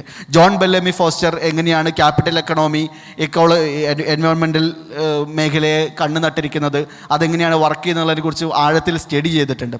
ഇത്തരത്തിൽ ഇതൊരു പൊളിറ്റിക്കൽ പ്രശ്നമായി സമീപിക്കുന്ന ഒരു തരത്തിലേക്കുള്ളൊരു വിചിന്തനം ഉണ്ടാവുകയും അത്ര ഒരു ധാര ഡെവലപ്പ് ചെയ്യുകയും വരികയും അത് സാർ നേരത്തെ സൂചിപ്പിച്ച പോലെ ഇതിനകത്തുള്ള മൗലികമായ സമീപനങ്ങളിൽ നിന്ന് മാറി കുറേക്കൂടെ മോഡേൺ ആയ ഒരു യുക്തിയിൽ ഈ വിഷയത്തെ അപ്രോച്ച് ചെയ്യാൻ ശ്രമിച്ചു കഴിഞ്ഞാൽ വരാൻ പോകുന്ന ഒരു തലമുറയെങ്കിലും ഭേദപ്പെട്ട നിലയിൽ ഈ പ്രശ്നങ്ങൾ അഡ്രസ്സ് ചെയ്യുന്നവരായിട്ട് നമുക്ക് കാണാൻ കഴിയും. എനിക്ക് സാർ നേരത്തെ പറഞ്ഞതിനകത്തുള്ള ഒരു പോയിന്റ് മാത്രം എലാബറേറ്റ് ചെയ്തിട്ട് അതിനോട് ചേർക്കണം തോന്നിയിട്ടുള്ള കാര്യം, നേരത്തെ ആറളത്തിൻ്റെ കാര്യം പറഞ്ഞപ്പോഴാണ്. ഈ ആറളത്തും സിങ്ക് കണ്ടത്തും 301 കോളനിയിലൊക്കെ പോയപ്പോൾ എനിക്ക് മനസ്സിലായിട്ടുള്ളൊരു കാര്യം, ഈ കേരളത്തിൽ മുത്തങ്ങയിൽ നടന്നിട്ടുള്ള ക്രൂരമായ വെടിവെപ്പും ഭൂസമരങ്ങളും നമുക്കറിയാം. ഈ സമരത്തെ തുടർന്നാണ് ആദിവാസികൾക്ക് ഭൂവിതരണം നടപ്പാക്കാൻ വേണ്ടിയിട്ട് സർക്കാർ നിർബന്ധിതരാവുന്നത്. ഈ സർക്കാർ നിർബന്ധിതരായി അതിനുശേഷം ആദിവാസി പുനരധിവാസ മിഷൻ്റെ ഭാഗമായിട്ടാണ് ഏഷ്യയിലെ ഏറ്റവും വലിയ പുനരധിവാസ പദ്ധതി എന്നുള്ളതിൽ ആറളത്തും അതേപോലെ തന്നെ ഈ പറയുന്ന 301 കോളനിയൊക്കെ അവർക്ക് വിതരണം ചെയ്യുന്നത്.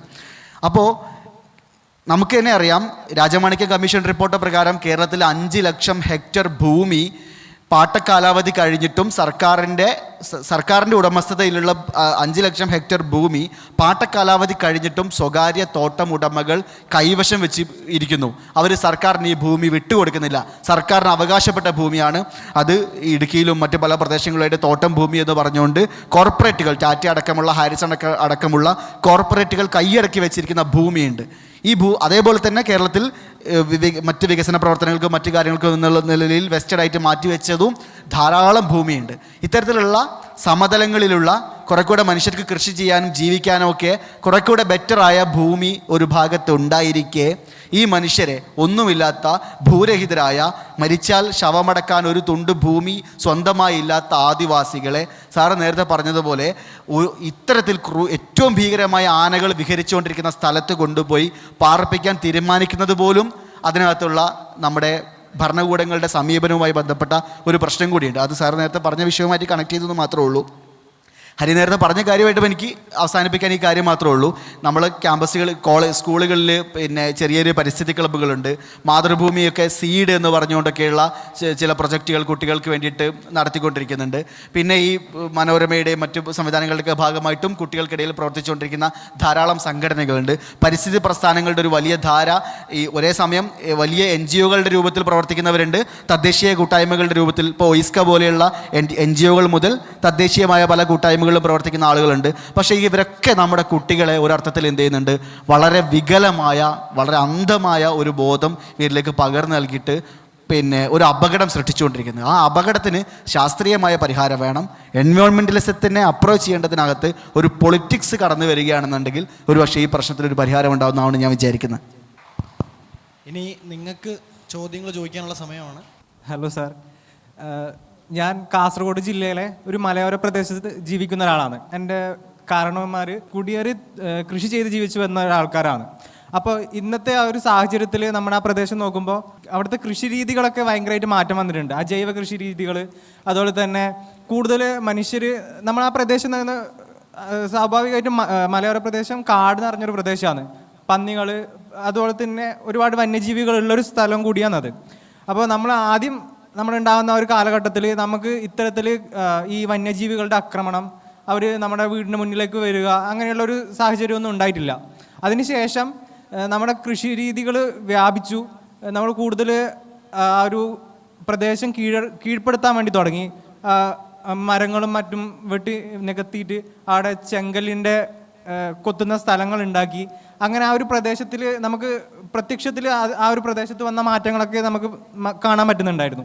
അപ്പോൾ അതിനുശേഷം ആ ഒരു മാറ്റങ്ങൾക്ക് ശേഷമാണ് എനിക്ക് തോന്നുന്നത് ഞങ്ങളുടെ പ്രദേശങ്ങളിൽ പന്നികൾ കൂടുതലായിട്ട് ഇറങ്ങി വരാൻ തുടങ്ങി, കൃഷി നശിപ്പിക്കാൻ തുടങ്ങി.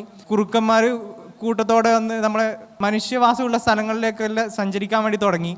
അപ്പോൾ എൻ്റെ ചോദ്യം എന്ന് പറയുന്നത്, നമ്മുടെ മനുഷ്യരുടെ ഇത്തരത്തിലുള്ള അജൈവമായിട്ടുള്ള ഒരു കൃഷി രീതികളും അതുപോലെ തന്നെ ഈ നമ്മുടെ ഈ വനപ്രദേശങ്ങളെല്ലാം കൂടുതൽ കീഴ്പ്പെടുത്തുക, അങ്ങനെയുള്ളൊരു സാഹചര്യത്തിലല്ലേ വന്യജീവികൾ നാട്ടും പ്രദേശത്തേക്ക് അല്ലെങ്കിൽ മനുഷ്യരെ ആക്രമിക്കാൻ വേണ്ടി തുടങ്ങുന്നത്?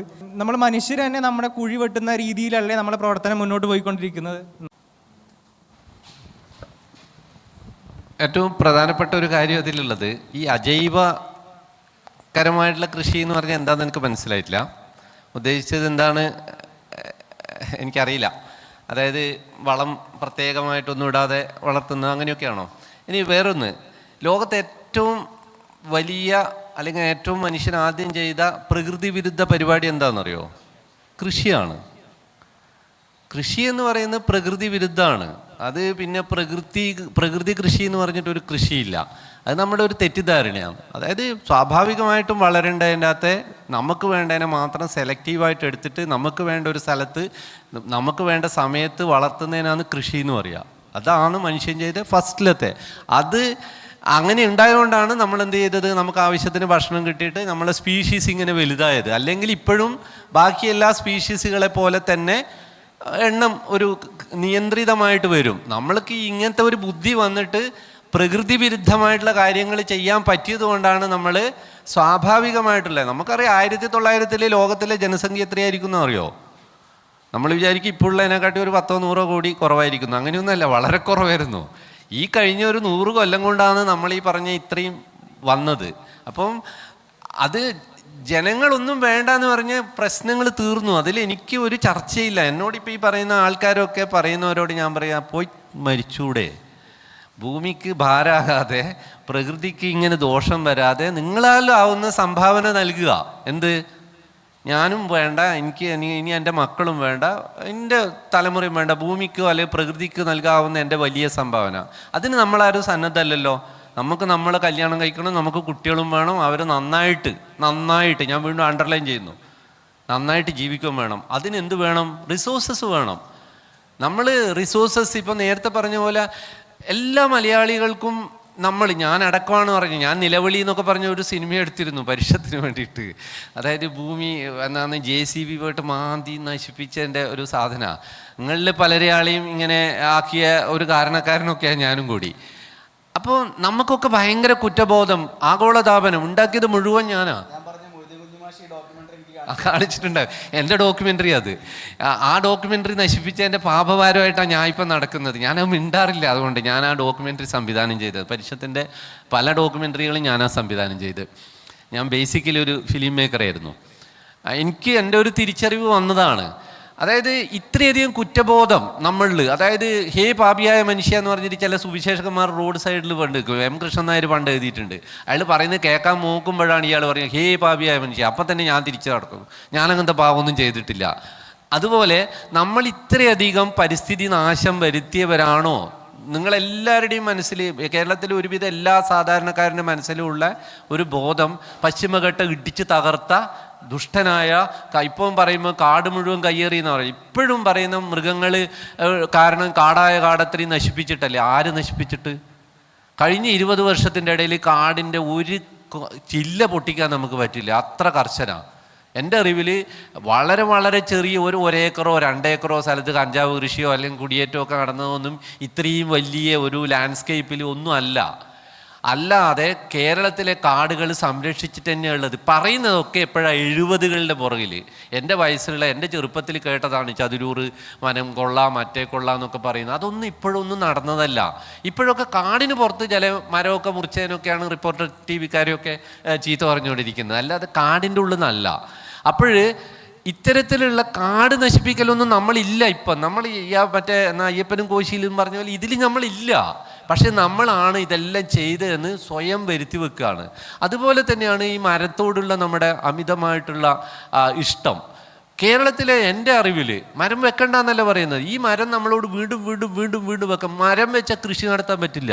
കൃഷിക്ക് വേണ്ടത് വെയിലാണ്. വെയിൽ കിട്ടേണ്ട സ്ഥലത്തല്ല നമ്മൾ പോയി മരമല്ല വെക്കേണ്ടത്. നമുക്ക് മരം വെക്കേണ്ട ആവശ്യത്തിനുള്ള, ഞാൻ പറയുന്നത് ഒരു സ്ഥലത്ത് 50% ഗ്രീൻ കവർ ഉണ്ട് കേരളത്തിന്. 50%. ഭൂമിയിൽ തന്നെ വേറെ എവിടെയെങ്കിലും ഇത്രയധികം 3 കോടി ആൾ നിൽക്കുന്ന ഇട്ടാവട്ടം പോലത്തെ ഒരു സ്ഥലത്ത് ഇത്രയധികം ഗ്രീൻ കവർ സൂക്ഷിക്കാൻ പറ്റുന്ന ഒരു സ്ഥലം ഭൂമിയിലില്ല. മനസ്സിലായ? നമ്മുടെ ജനത്തിന് കുറേ എണ്ണത്തിന് കുറച്ചിട്ട് ഒരു കോടിയിലേക്ക് ആക്കിയതിൻ്റെ ശേഷം നമുക്ക് പറഞ്ഞെല്ലാം നടക്കും. അതൊന്നും പറ്റില്ല. നമുക്ക് നമ്മളെ 3.5 കോടി കുറേശ്ശെ കൂടിക്കൊണ്ടിരിക്കുക തന്നെയാണ്. അധികം കൂടില്ല, ഇനി ഒരു ലെവൽ എത്തിക്കഴിഞ്ഞാൽ നിൽക്കും. അപ്പോൾ നമ്മൾ കാട് നശിപ്പിച്ചിട്ടാണെന്നുള്ളത് ഒരു ശരിയായ കൃഷി രീതികൾ മാറിയിട്ടുണ്ട്. എന്തുകൊണ്ട് കൃഷി രീതികൾ മാറുക? നമ്മുടെ ആവശ്യങ്ങൾ എൻ്റെ ഒരു തലമുറ, എൻ്റെ അമ്മക്ക് 96 വയസ്സാണ്, ഇപ്പോഴും ഉണ്ട്. അമ്മയുടെ ചെറുപ്പത്തിൽ അമ്മ കൂമ്പാളി ഉടുത്തിട്ടാണ് സ്കൂളിൽ പോയിരുന്നത്. കൂമ്പാള എന്ന് പറഞ്ഞാൽ കവുങ്ങിൻ്റെ സോഫ്റ്റ് ആയിട്ടുള്ള സാധനം എടുത്തിട്ട്. നമുക്കിപ്പോൾ അങ്ങനെ പോയാൽ മതിയാ? നമ്മുടെ ആവശ്യങ്ങൾ മാറി, നമ്മളുടെ ജീവിത ആവശ്യങ്ങൾ. നമുക്ക് മനുഷ്യനെ പോലെ ജീവിക്കണം. മനുഷ്യനെ പോലെ ജീവിക്കാൻ തുടങ്ങിയിട്ട് നിങ്ങളും ഞാനൊക്കെ ജീവിക്കുന്നുണ്ട്. നിങ്ങളുടെയൊക്കെ വീട്ടിൽ അത്യാവശ്യം വരുമാനമൊക്കെ ഉള്ളതുകൊണ്ടായിരിക്കും ഈ ക്യാമ്പിന് പോലും വരാൻ പറ്റുന്നത്. ചിലപ്പോൾ അത്ര പോലും പറ്റാതെ ലക്ഷക്കണക്കിന് ആൾ ഇനിയുമുണ്ട്. ഈ പറയുന്നവരൊക്കെ നമ്മൾ ഈ സാധാരണ ഒരു രോഗം വന്നാൽ ചികിത്സിക്കാൻ ഒരു വണ്ടിയിൽ പോകാൻ, അല്ലെങ്കിൽ ഒരു വീട് ചോരാതെ ഒരു വീട് പണിയാൻ, ആന വന്നാൽ ഇടിച്ചാൽ വീഴാതെ ഒരു ഇത്തിരി കോൺക്രീറ്റിൻ്റെ ഒരു തൂണുണ്ടാക്കാൻ ഒക്കെ പറ്റുന്ന ഒരു അവസ്ഥയിൽ കേരളത്തിലൊരു ശരാശരി മനുഷ്യൻ എത്തിയിട്ട് ഒരു 10 കൊല്ലമായിട്ടുള്ളൂ. അപ്പോഴാണ് 10ഉം 80ഉം കൊല്ലം മുമ്പേ ഇഷ്ടംപോലെ കൽക്കരിയും ഗ്യാസും എന്തൊക്കെയാണ് കത്തിക്കേണ്ടതെന്നൊക്കെ അർമാദിച്ച് ജീവിച്ചിട്ട് പ്രതിശീർഷ കാർബൺ ഉപയോഗം നമ്മുടെ എത്രയോ മടങ്ങായ ആൾക്കാർ വന്നിട്ട് നമ്മളെ ഇപ്പോഴും ഉപദേശിക്കുന്നത് ഹേ പാപിയായ മനുഷ്യ എന്ന് വിളിക്കുന്നത്.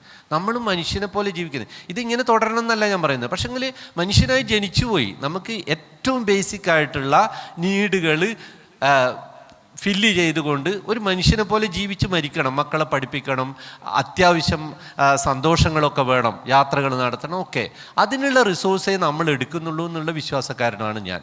അതിൻ്റെ മുകളിൽ പോകുന്നുണ്ടെങ്കിൽ അത് നമ്മൾ നിരുത്സാഹപ്പെടുത്തേണ്ടത്. പക്ഷേ അതിനു മുമ്പ് ഈ പൊളിറ്റിക്കലായിട്ടുള്ളൊരു സാധനമുണ്ട്. ഈ കാരണങ്ങളൊക്കെ ഏറ്റവും കൂടുതൽ ഇങ്ങനെ ഈ കാർബൺ എമിഷൻ നടത്തുന്നവരാണ്. നിങ്ങൾ പിന്നെ പശുവിനെ വളർത്തിയിട്ട് അതിൻ്റെ മീഥൈൻ കൊണ്ടാണ് ആഗോളതാപനം ഉണ്ടാകുന്നത്. നിങ്ങൾ വടക്കേ ഇന്ത്യയിലെ കുറച്ച് തീ കത്തിച്ചുകൊണ്ടാണ് ലോകത്തെ മുഴുവൻ ആഗോളതാപനം ഉണ്ടായത്. വെസ്റ്റേൺ ഗൾസിലെ മരമെല്ലാം മുറിച്ചിട്ടാണ് ആഗോളതാപനം ഉണ്ടായതെന്ന് പറയുന്നതിലൊരു പ്രശ്നമുണ്ട്.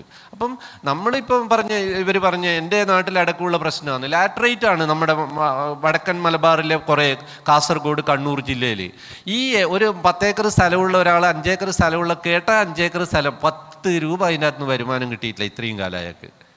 മനസ്സിലായോ? അയാൾക്ക് ഈ സ്ഥലം കൊണ്ട് ഒരു കൃഷിയും ചെയ്യാൻ പറ്റാത്ത ഒരാൾ പുതിയൊരു കാലത്ത് വലിയ മിഷനൊക്കെ വരുന്നു, കല്ല് എന്ന് പറയുന്ന ഒരു റിസോഴ്സ് ആകുന്നു. അയാൾ കല്ല് കൊത്താൻ വേണ്ടി കൊടുക്കുന്നു, അയാൾ അതിനെ കൊണ്ട് മക്കളെ പഠിപ്പിക്കുന്നു, വീടെടുക്കുന്നു. നമുക്ക് കുറ്റമൊന്നും പറയാൻ പറ്റില്ല. മനസ്സിലായോ? ഈ നമ്മളെ മലയോരത്തുള്ള ഇത്തരത്തിലുള്ള ടേണിങ്ങിനെ മാത്രമേ നമ്മൾ ചർച്ച ചെയ്യുന്നുള്ളൂ. കേരളത്തിലെ ഈ തീരപ്രദേശത്തോട് ചേർന്നിട്ട് ഭൂവിൻ്റെ വിനിയോഗം, ഭൂവിൻ്റെ രൂപമാറ്റം നടത്തിയതിനെ പറ്റി നമ്മൾ ചർച്ച ചെയ്യുന്നില്ലല്ലോ. നിങ്ങൾക്ക് പോലും കുറ്റബോധമാണ് നമ്മളവിടെ ചെയ്ത എന്തോ തെറ്റാന്ന്.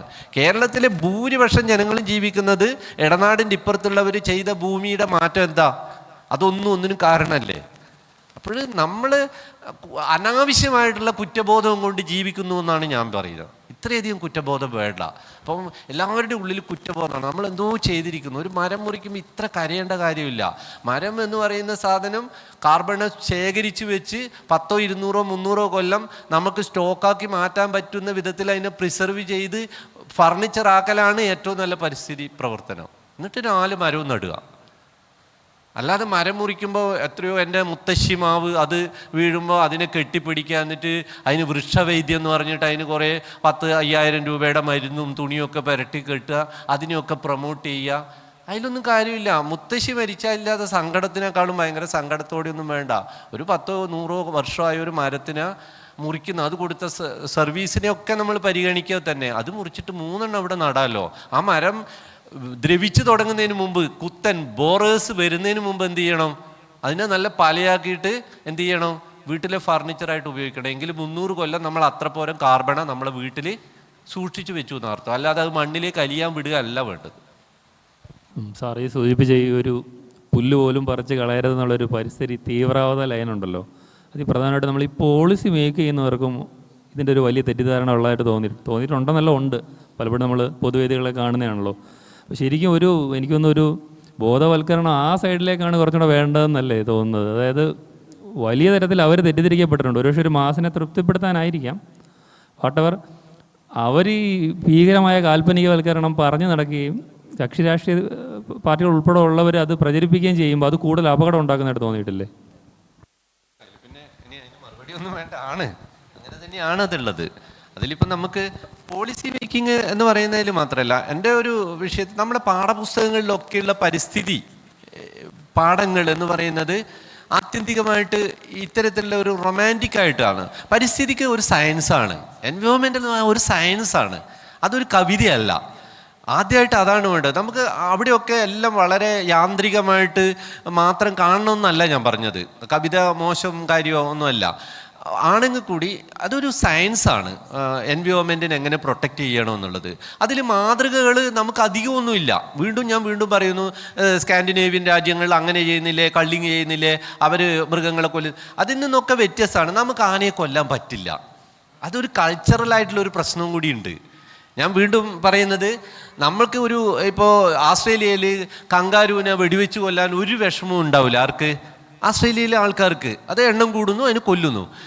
കേരളത്തിലെ ഞാൻ ഇപ്പോഴും പറയുന്നത്, അരിക്കൊമ്പൻ എന്ന് പറയുന്ന ഒരു ആനയെ കൊല്ലുന്നതിൽ അരിക്കൊമ്പനോടുള്ള മറ്റ് പ്രത്യേകതയൊന്നുമല്ല. നമുക്ക് കൾച്ചറലായിട്ട് വലിയ ജീവികളോടും ഒക്കെ നമ്മുടെ ഒരു പ്രത്യേക ഇഷ്ടമുള്ളവരാ. ചെറിയനോടില്ലേ, വലിയവയോടൊക്കെ നമുക്ക് ഭയങ്കര ആരാധന. പിന്നെ പല വിധത്തിൽ നമ്മുടെ ഇതൊക്കെ കൾച്ചറലി നമ്മളെ ലിങ്ക്ഡാണ്.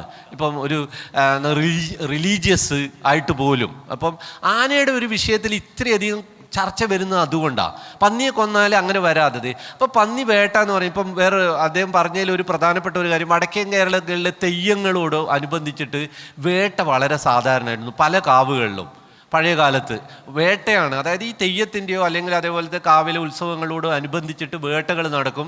അങ്ങനെയൊക്കെ പല വിധത്തിൽ നിയന്ത്രിക്കപ്പെട്ടിരുന്നു ഇവയുടെ എണ്ണം. അതൊക്കെ പോയി. ഇപ്പോഴേ പേരിന് മാത്രം അപൂർവമായിട്ട് രഹസ്യമായിട്ടൊക്കെ വേട്ട നടക്കുന്നുള്ളൂ.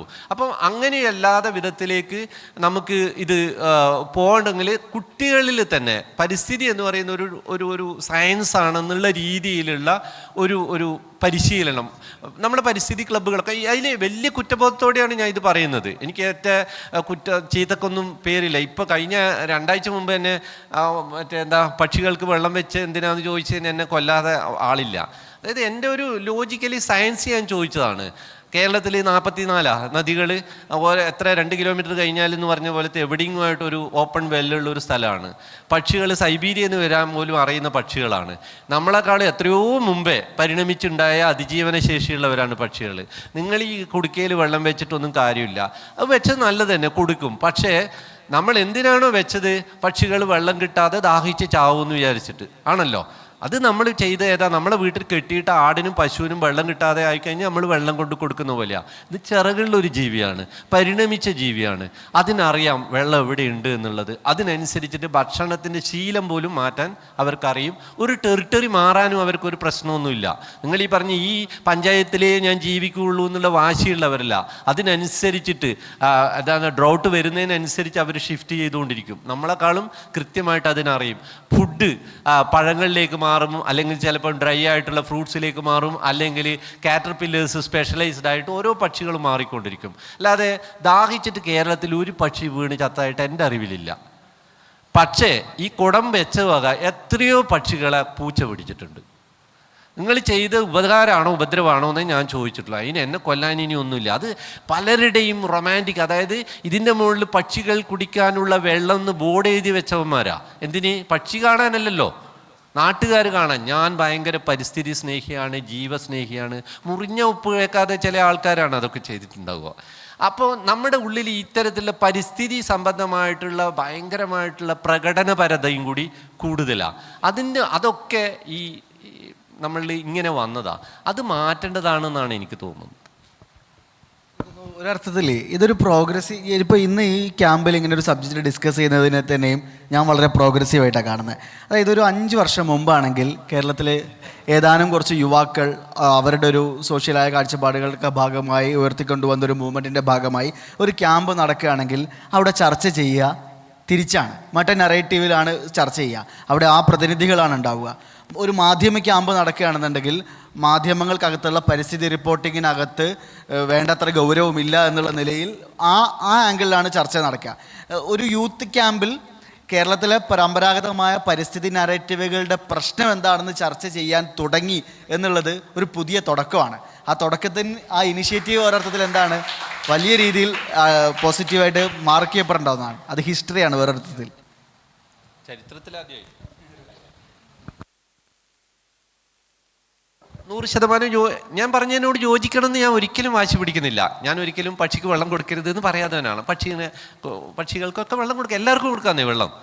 പക്ഷേ എങ്കിൽ നമുക്ക് അതിൽ സയൻസ് ഉണ്ട്. പക്ഷിയുടെ നമ്മളെ പോലെ തന്നെ കിഡ്നിയിലെ കൂടി ഇങ്ങനെ വെള്ളം ചെയ്തിട്ട് മൂത്രം ഉണ്ടായിട്ട് തന്നെയാണോ പക്ഷി ജീവിക്കുന്നത് എന്നുള്ള ഒരു ചോദ്യം. നമുക്ക് പക്ഷി മൂത്രം ഒഴിക്കുമോ എന്നുള്ള ചോദ്യം. നമുക്ക് വെള്ളം കുടിക്കേണ്ടി വരുന്നത് എന്തുകൊണ്ടാണ്?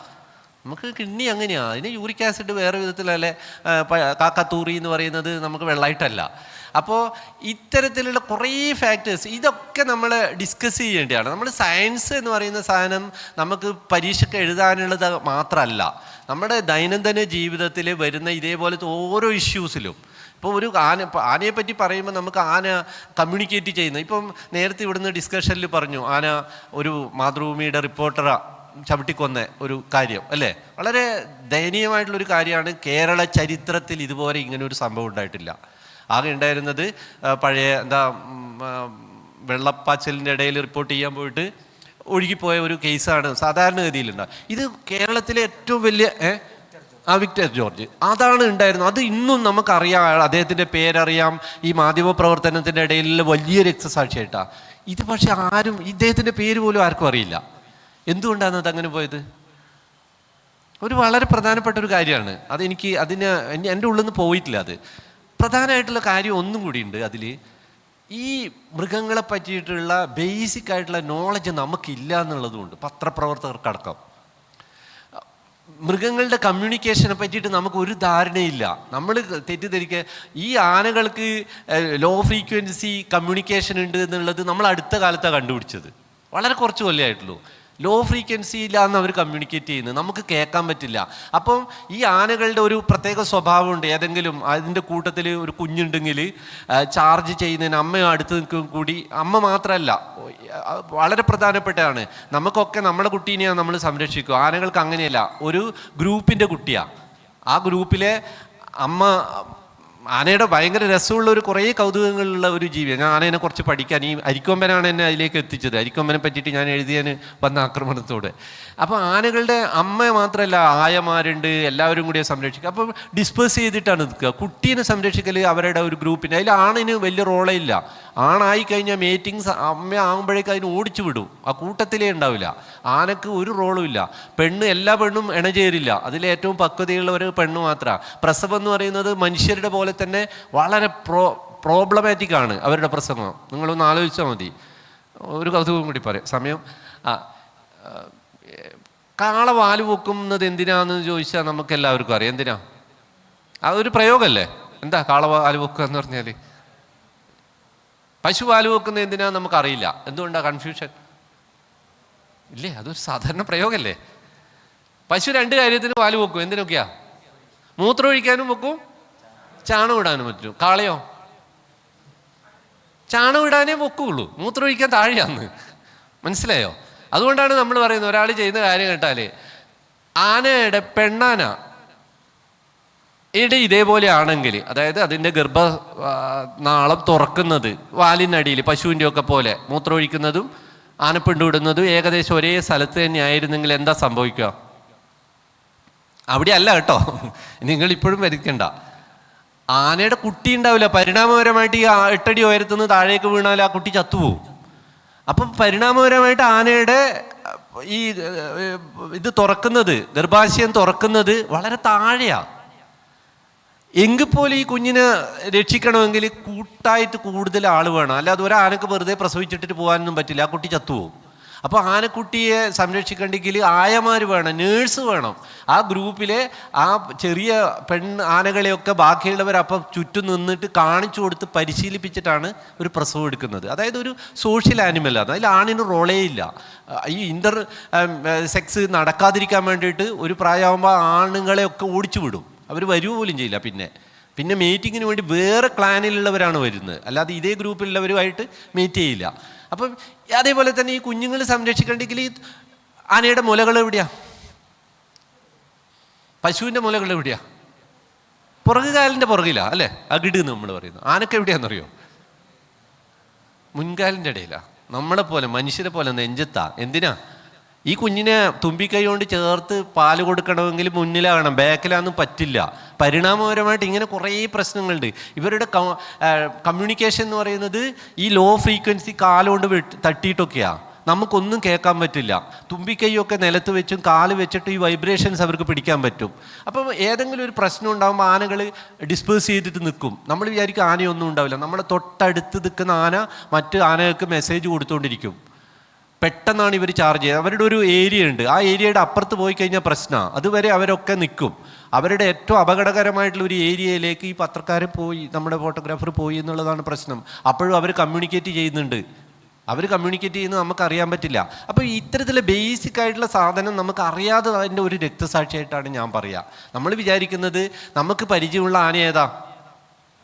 അമ്പലപ്പറമ്പത്ത് കണ്ട ആനകളാണ്. ആ ആനകൾ എന്ന് പറഞ്ഞാൽ ശരിക്ക് എന്താ പരിശീലിപ്പിക്കപ്പെട്ട ആനയാണ്. അതിനൊരു പരിധിയുണ്ട്. അതിന് അങ്ങനെ നമ്മൾ കണ്ടീഷൻഡ് ആയിട്ടുള്ള ആനയാണ്. അതിൻ്റെ പ്രതികരണം അല്ല വൈൽഡിൽ ഉണ്ടാവുക. അപ്പം ഇങ്ങനെ ഓരോ ജീവികളെ പറ്റിയിട്ടും ബേസിക് ആയിട്ട് ഇതൊന്നും നമുക്കൊരു പരീക്ഷയ്ക്കും ചോദിക്കുന്നതല്ല. നിങ്ങൾ BCom പഠിച്ചാലും MCom പഠിച്ചാലും MBA പഠിച്ചാലും ബേസിക് ആയിട്ടുള്ള നമ്മളെ ചുറ്റുമുള്ള സയൻസിൻ്റെ ഒരു ബാലപാഠങ്ങൾ നമുക്കറിയാൻ ഉള്ള ശ്രമങ്ങൾ, അതിന് ഇഷ്ടംപോലെ റിസോഴ്സസ് ഉണ്ട്. ഞാൻ കെമിസ്ട്രി പഠിച്ചതാണ്. ഞാൻ ഫാർമസ്യൂട്ടിക്കൽ കെമിസ്ട്രിയും സാധാരണ കെമിസ്ട്രിയും ഒക്കെ പഠിച്ച ആളാണ്. ഞാൻ ബയോളജി പഠിച്ചെടുത്തതാണ്. അപ്പോൾ അതിനെ എടുക്കാൻ പറ്റുന്ന ഒരു സ്ഥലമാണിപ്പോൾ. നമുക്ക് നമ്മുടെ ഇഷ്ടമുണ്ടെങ്കിൽ ഇതൊക്കെ നമുക്ക് എടുക്കാൻ പറ്റുന്നതാണ്. അത്തരത്തിലുള്ള താല്പര്യങ്ങൾ പ്രകൃതിയെ പറ്റിയിട്ട് അങ്ങനെയുള്ള ഒരു പ്രകൃതി പാഠങ്ങളാണ് വേണ്ടത്. അല്ലാതെ ഇങ്ങനെയുള്ള നമ്മൾ പാരമ്പര്യമായിട്ട് തുടരുന്ന പ്രകൃതി ദേവതയെ എന്നൊക്കെ പറഞ്ഞിട്ട് തൊഴുതുകൊണ്ട് അമ്മേ ഭഗവതി എന്നൊക്കെ പറയുന്ന വിധത്തിലുള്ള പ്രകൃതി ഉപാസനയുടെ ഒരു തലം മാറേണ്ട ഒരു കാലം കഴിഞ്ഞു. അതിൽ നിങ്ങൾ ഇനിഷ്യേറ്റ് ചെയ്യണമെന്നാണ് എൻ്റെ ഒരു ചെറിയ ആഗ്രഹം. ഷഫീഖ് താമരശ്ശേരി സാറിനോടാണ് ചോദ്യം. നമ്മൾ നേരത്തെ ആദിവാസികളെ കുറിച്ച് സംസാരിച്ചിട്ടുണ്ടായിരുന്നു. ഇപ്പം ഞാനും അല്ലെങ്കിൽ പഠനത്തിൻ്റെ ഭാഗമായിട്ട് ആദിവാസികളോട് ഇടപെടുമ്പോൾ പലപ്പോഴും നമ്മൾ തീർച്ചയായിട്ടും വളരെയധികം പ്രശ്നങ്ങൾ നിലനിൽക്കുന്നുണ്ട്. പക്ഷെ സംസാരിക്കുന്ന സമയത്ത് 15 വയസ്സുകാർ പറയുന്നത് പണ്ട് അവരുടെ ബന്ധത്തിലുള്ള ഒരു വീട്ടിൽ ആന വരുമായിരുന്നു എന്നും അമ്മ വന്ന് പേടിച്ച് നിൽക്കുമ്പോൾ ഇവർ തിരിച്ച്, അതായത് അമ്മ അയ്യോ പോണേന്ന് പറഞ്ഞിട്ട് സ്നേഹത്തോടെ അല്ലെങ്കിൽ ഭക്തിയോടെ പറയുന്ന സമയത്ത് ആന തിരിച്ചു പോയി എന്നുള്ള വിശ്വാസങ്ങൾ അവരുടെ മനസ്സിൽ ഇപ്പോഴും ഉണ്ട്. അത് കഴിഞ്ഞ് അത് മാത്രമല്ല, 4 or 5 പേരെ ചവിട്ടിക്കൊന്ന ആനയെ വേറൊരു സ്ഥലത്ത് കൊണ്ട് താമസിപ്പിക്കുകയും അതിനുശേഷം വണ്ടി പിടിച്ച് അവർ ഒരുമിച്ച് ആനയെ കാണാൻ പോകുന്ന ഒരു രീതി നിലനിൽക്കുന്നുണ്ടെന്ന് പറഞ്ഞിട്ടുണ്ടായിരുന്നു. അതേ ആളുടെ തന്നെ, അതായത് ആ ഊരിൻ്റെ മൂപ്പൻ കഴിഞ്ഞ ഒരു മാസത്തിനകത്ത്, അട്ടപ്പാടി തന്നെയാണ്, 1 മാസത്തിനകത്ത് ആന ചവിട്ടി മരണപ്പെട്ടു പോയി. കുട്ടിയുടെ മുത്തച്ഛനാണത്. ആന ചവിട്ടി മരണപ്പെട്ടു പോയി. ഇത്തരം സംഭവങ്ങൾ ഉണ്ടാകുമ്പോഴും ഇതിനു മുൻപും ഒരുപാട് പേര്, പ്രായമായ ആൾക്കാർ വഴിയില്ലാതെ അല്ലെങ്കിൽ ചവിട്ട് കിട്ടി പിന്നെ ഹോസ്പിറ്റലിൽ പോലും കൊണ്ടുപോകാൻ പറ്റാതെ മരണപ്പെട്ടു പോയിട്ടുണ്ട് ഇതിനകത്ത്. അപ്പോൾ അത്തരം പ്രശ്നങ്ങൾ നിലനിൽക്കുമ്പോൾ ഇപ്പോഴും ആ കുട്ടിയുടെ വിശ്വാസങ്ങൾ എന്തെങ്കിലും മാറ്റമുണ്ടോ എന്ന് എനിക്കറിയില്ല. അപ്പോൾ ഞാൻ ചോദിക്കുന്നത്, ഇത്തരം വിശ്വാസങ്ങളെ, അതായത് ഉള്ളിൽ ഉറച്ചു പോയ, കേട്ട് പഴകിപ്പോയ ഇത്തരം വിശ്വാസങ്ങളെ നമ്മൾ അഡ്രസ്സ് ചെയ്യേണ്ടതുണ്ടോ അല്ലെങ്കിൽ അഡ്രസ്സ് ചെയ്യപ്പെടുന്നുണ്ടോ? അത്തരം അഡ്രസ്സ് ചെയ്യുന്നതിൽ അല്ലെങ്കിൽ സാധ്യമായ മുൻകരുതലുകൾ എടുക്കാൻ അവരെ പിന്നോട്ട് വലിക്കുന്നുണ്ടോ ഇത്തരം വിശ്വാസങ്ങൾ? നമ്മളത് അഡ്രസ്സ് ചെയ്യുന്നുണ്ടോ അത്തരം കാര്യങ്ങളുണ്ടെങ്കിൽ? ഒരു കാര്യമുള്ളത്, കോ എക്സിസ്റ്റൻസിൻ്റെ ഒരു കാലം ഉണ്ടായിരുന്നു എന്നൊക്കെ ചോദിച്ചാൽ അത് ഒരർത്ഥത്തിൽ അങ്ങനെ എക്സ്പീരിയൻസ് ചെയ്തിട്ടുള്ള ആളുകളുണ്ട്. ഇപ്പോൾ ഉദാഹരണത്തിന് നമ്മൾ മുത്തങ്ങ സമരം ത്തിനകത്തുണ്ടായിരുന്ന ഗീതാനന്ദ മാഷോട് സംസാരിക്കുന്ന സമയത്ത് അവർ പറഞ്ഞ കാര്യം, അന്ന് മുത്തങ്ങയിൽ നമ്മുടെ ദേശീയപാതയോട് ചേർന്നുള്ള ആ സ്ഥലത്താണ് അവരൊന്ന് കയ്യേറിയിട്ട് ഏക്കർ കണക്കിന് ഭൂമി അവരെന്ത് ചെയ്യുന്നത്, ഓക്യുപ്പൈ ചെയ്തിട്ട് കുടിലുകൾ കെട്ടുന്നത്. അപ്പോൾ ആ കുടിലുകൾ കെട്ടുന്ന സ്ഥലത്ത് തന്നെ തൊട്ടപ്പുറത്ത് ഒരു ഒരു വെള്ളക്കെട്ടുണ്ടായിരുന്നു. അപ്പോൾ അവിടെ ആന വെള്ളം കുടിക്കാൻ വരുന്ന സമയം ഇവർക്ക് അറിയാം. അപ്പോൾ ഇവരെന്ത് ചെയ്യുമായിരുന്നു, ആന വെള്ളം കുടിക്കാൻ വരുന്ന സമയത്തേക്ക് അവിടേക്ക് പോകുമായിരുന്നില്ല. ആന വെള്ളം കുടിച്ചിട്ട് പോകും, മറ്റേ സമയം നോക്കിയിട്ട് ഇവർ പോയി വരും. അതായത് ഏതെങ്കിലും വിധത്തിൽ അവിടെ വെള്ളം കുടിക്കാൻ വരുന്ന ആന ഇവർ കുടിൽ കെട്ടിയ സ്ഥലത്തേക്ക് വന്നിട്ട് അവിടെ ഡിസ്ട്രക്ഷൻ ഒന്നും ഉണ്ടാക്കുന്ന അനുഭവങ്ങളൊന്നും അവർ എക്സ്പീരിയൻസ് ചെയ്തിട്ടുണ്ടായിരുന്നില്ല. അതായത് കുറച്ചുകൂടെ ഒരു കുഴപ്പമില്ലാത്ത അന്തരീക്ഷം മുൻകാലങ്ങളിൽ ഉണ്ടായിരുന്നു എന്നുള്ളതൊരു യാഥാർത്ഥ്യം തന്നെയാണെന്നാണ് ഞാൻ മനസ്സിലാക്കുന്നത്. പക്ഷേ കേരളത്തിൻ്റെ മലയോരങ്ങളുടെ ചരിത്രം പരിശോധിച്ചാൽ എല്ലാ കാലത്തും വന്യജീവികളുടെ ആക്രമണത്തിൽ ആളുകൾ കൊല്ലപ്പെട്ടിട്ടുണ്ട്, തർക്കമൊന്നുമില്ല. പക്ഷെ ആ കോൺഫ്ലിക്റ്റ് സമീപകാലത്ത് കൂടുതൽ വേഴ്സൺ ചെയ്യപ്പെടുന്നു. അതിൻ്റെ തോത് വളരെ അർത്ഥത്തിൽ ആഴത്തിലേക്ക് മാറുന്നു എന്നുള്ളിടത്താണ് ഇതൊരു വലിയ പ്രശ്നമായി മാറുന്നത്. അതുകൊണ്ട് പിന്നെ ഈ വന്യജീവികളുമായി ബന്ധപ്പെട്ട് വേറൊരു തരത്തിലുള്ള അനുഭവങ്ങൾ മലയോരങ്ങളിൽ ജീവിക്കുന്ന മനുഷ്യർക്ക് ഉണ്ടാവുക എന്നുള്ളത് സ്വാഭാവികമാണ്. അങ്ങനെ ഉണ്ടായിട്ടുണ്ട്. ഇപ്പോൾ ഉദാഹരണത്തിന് നേരത്തെ പറഞ്ഞ സംഭവം അട്ടപ്പാടിയിൽ നിന്നുള്ള പീലാണ്ടിയുടെ കേസാണ്. പീലാണ്ടി ഈ പറയുന്ന പോലെ 4 പേരല്ല, ഏതാണ്ട് 8-ലധികം ആളുകളെ പല കാലങ്ങളിലായി കൊന്നിട്ടുണ്ട്.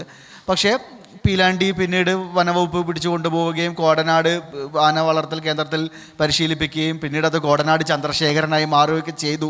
പക്ഷേ അട്ടപ്പാടിയിൽ നിന്ന് ഈ ആളുകൾ കൃത്യമായ ഇടവേളകളിൽ വന്നിട്ട് ഈ ആനയെ കണ്ടുപോകുന്നുണ്ട്.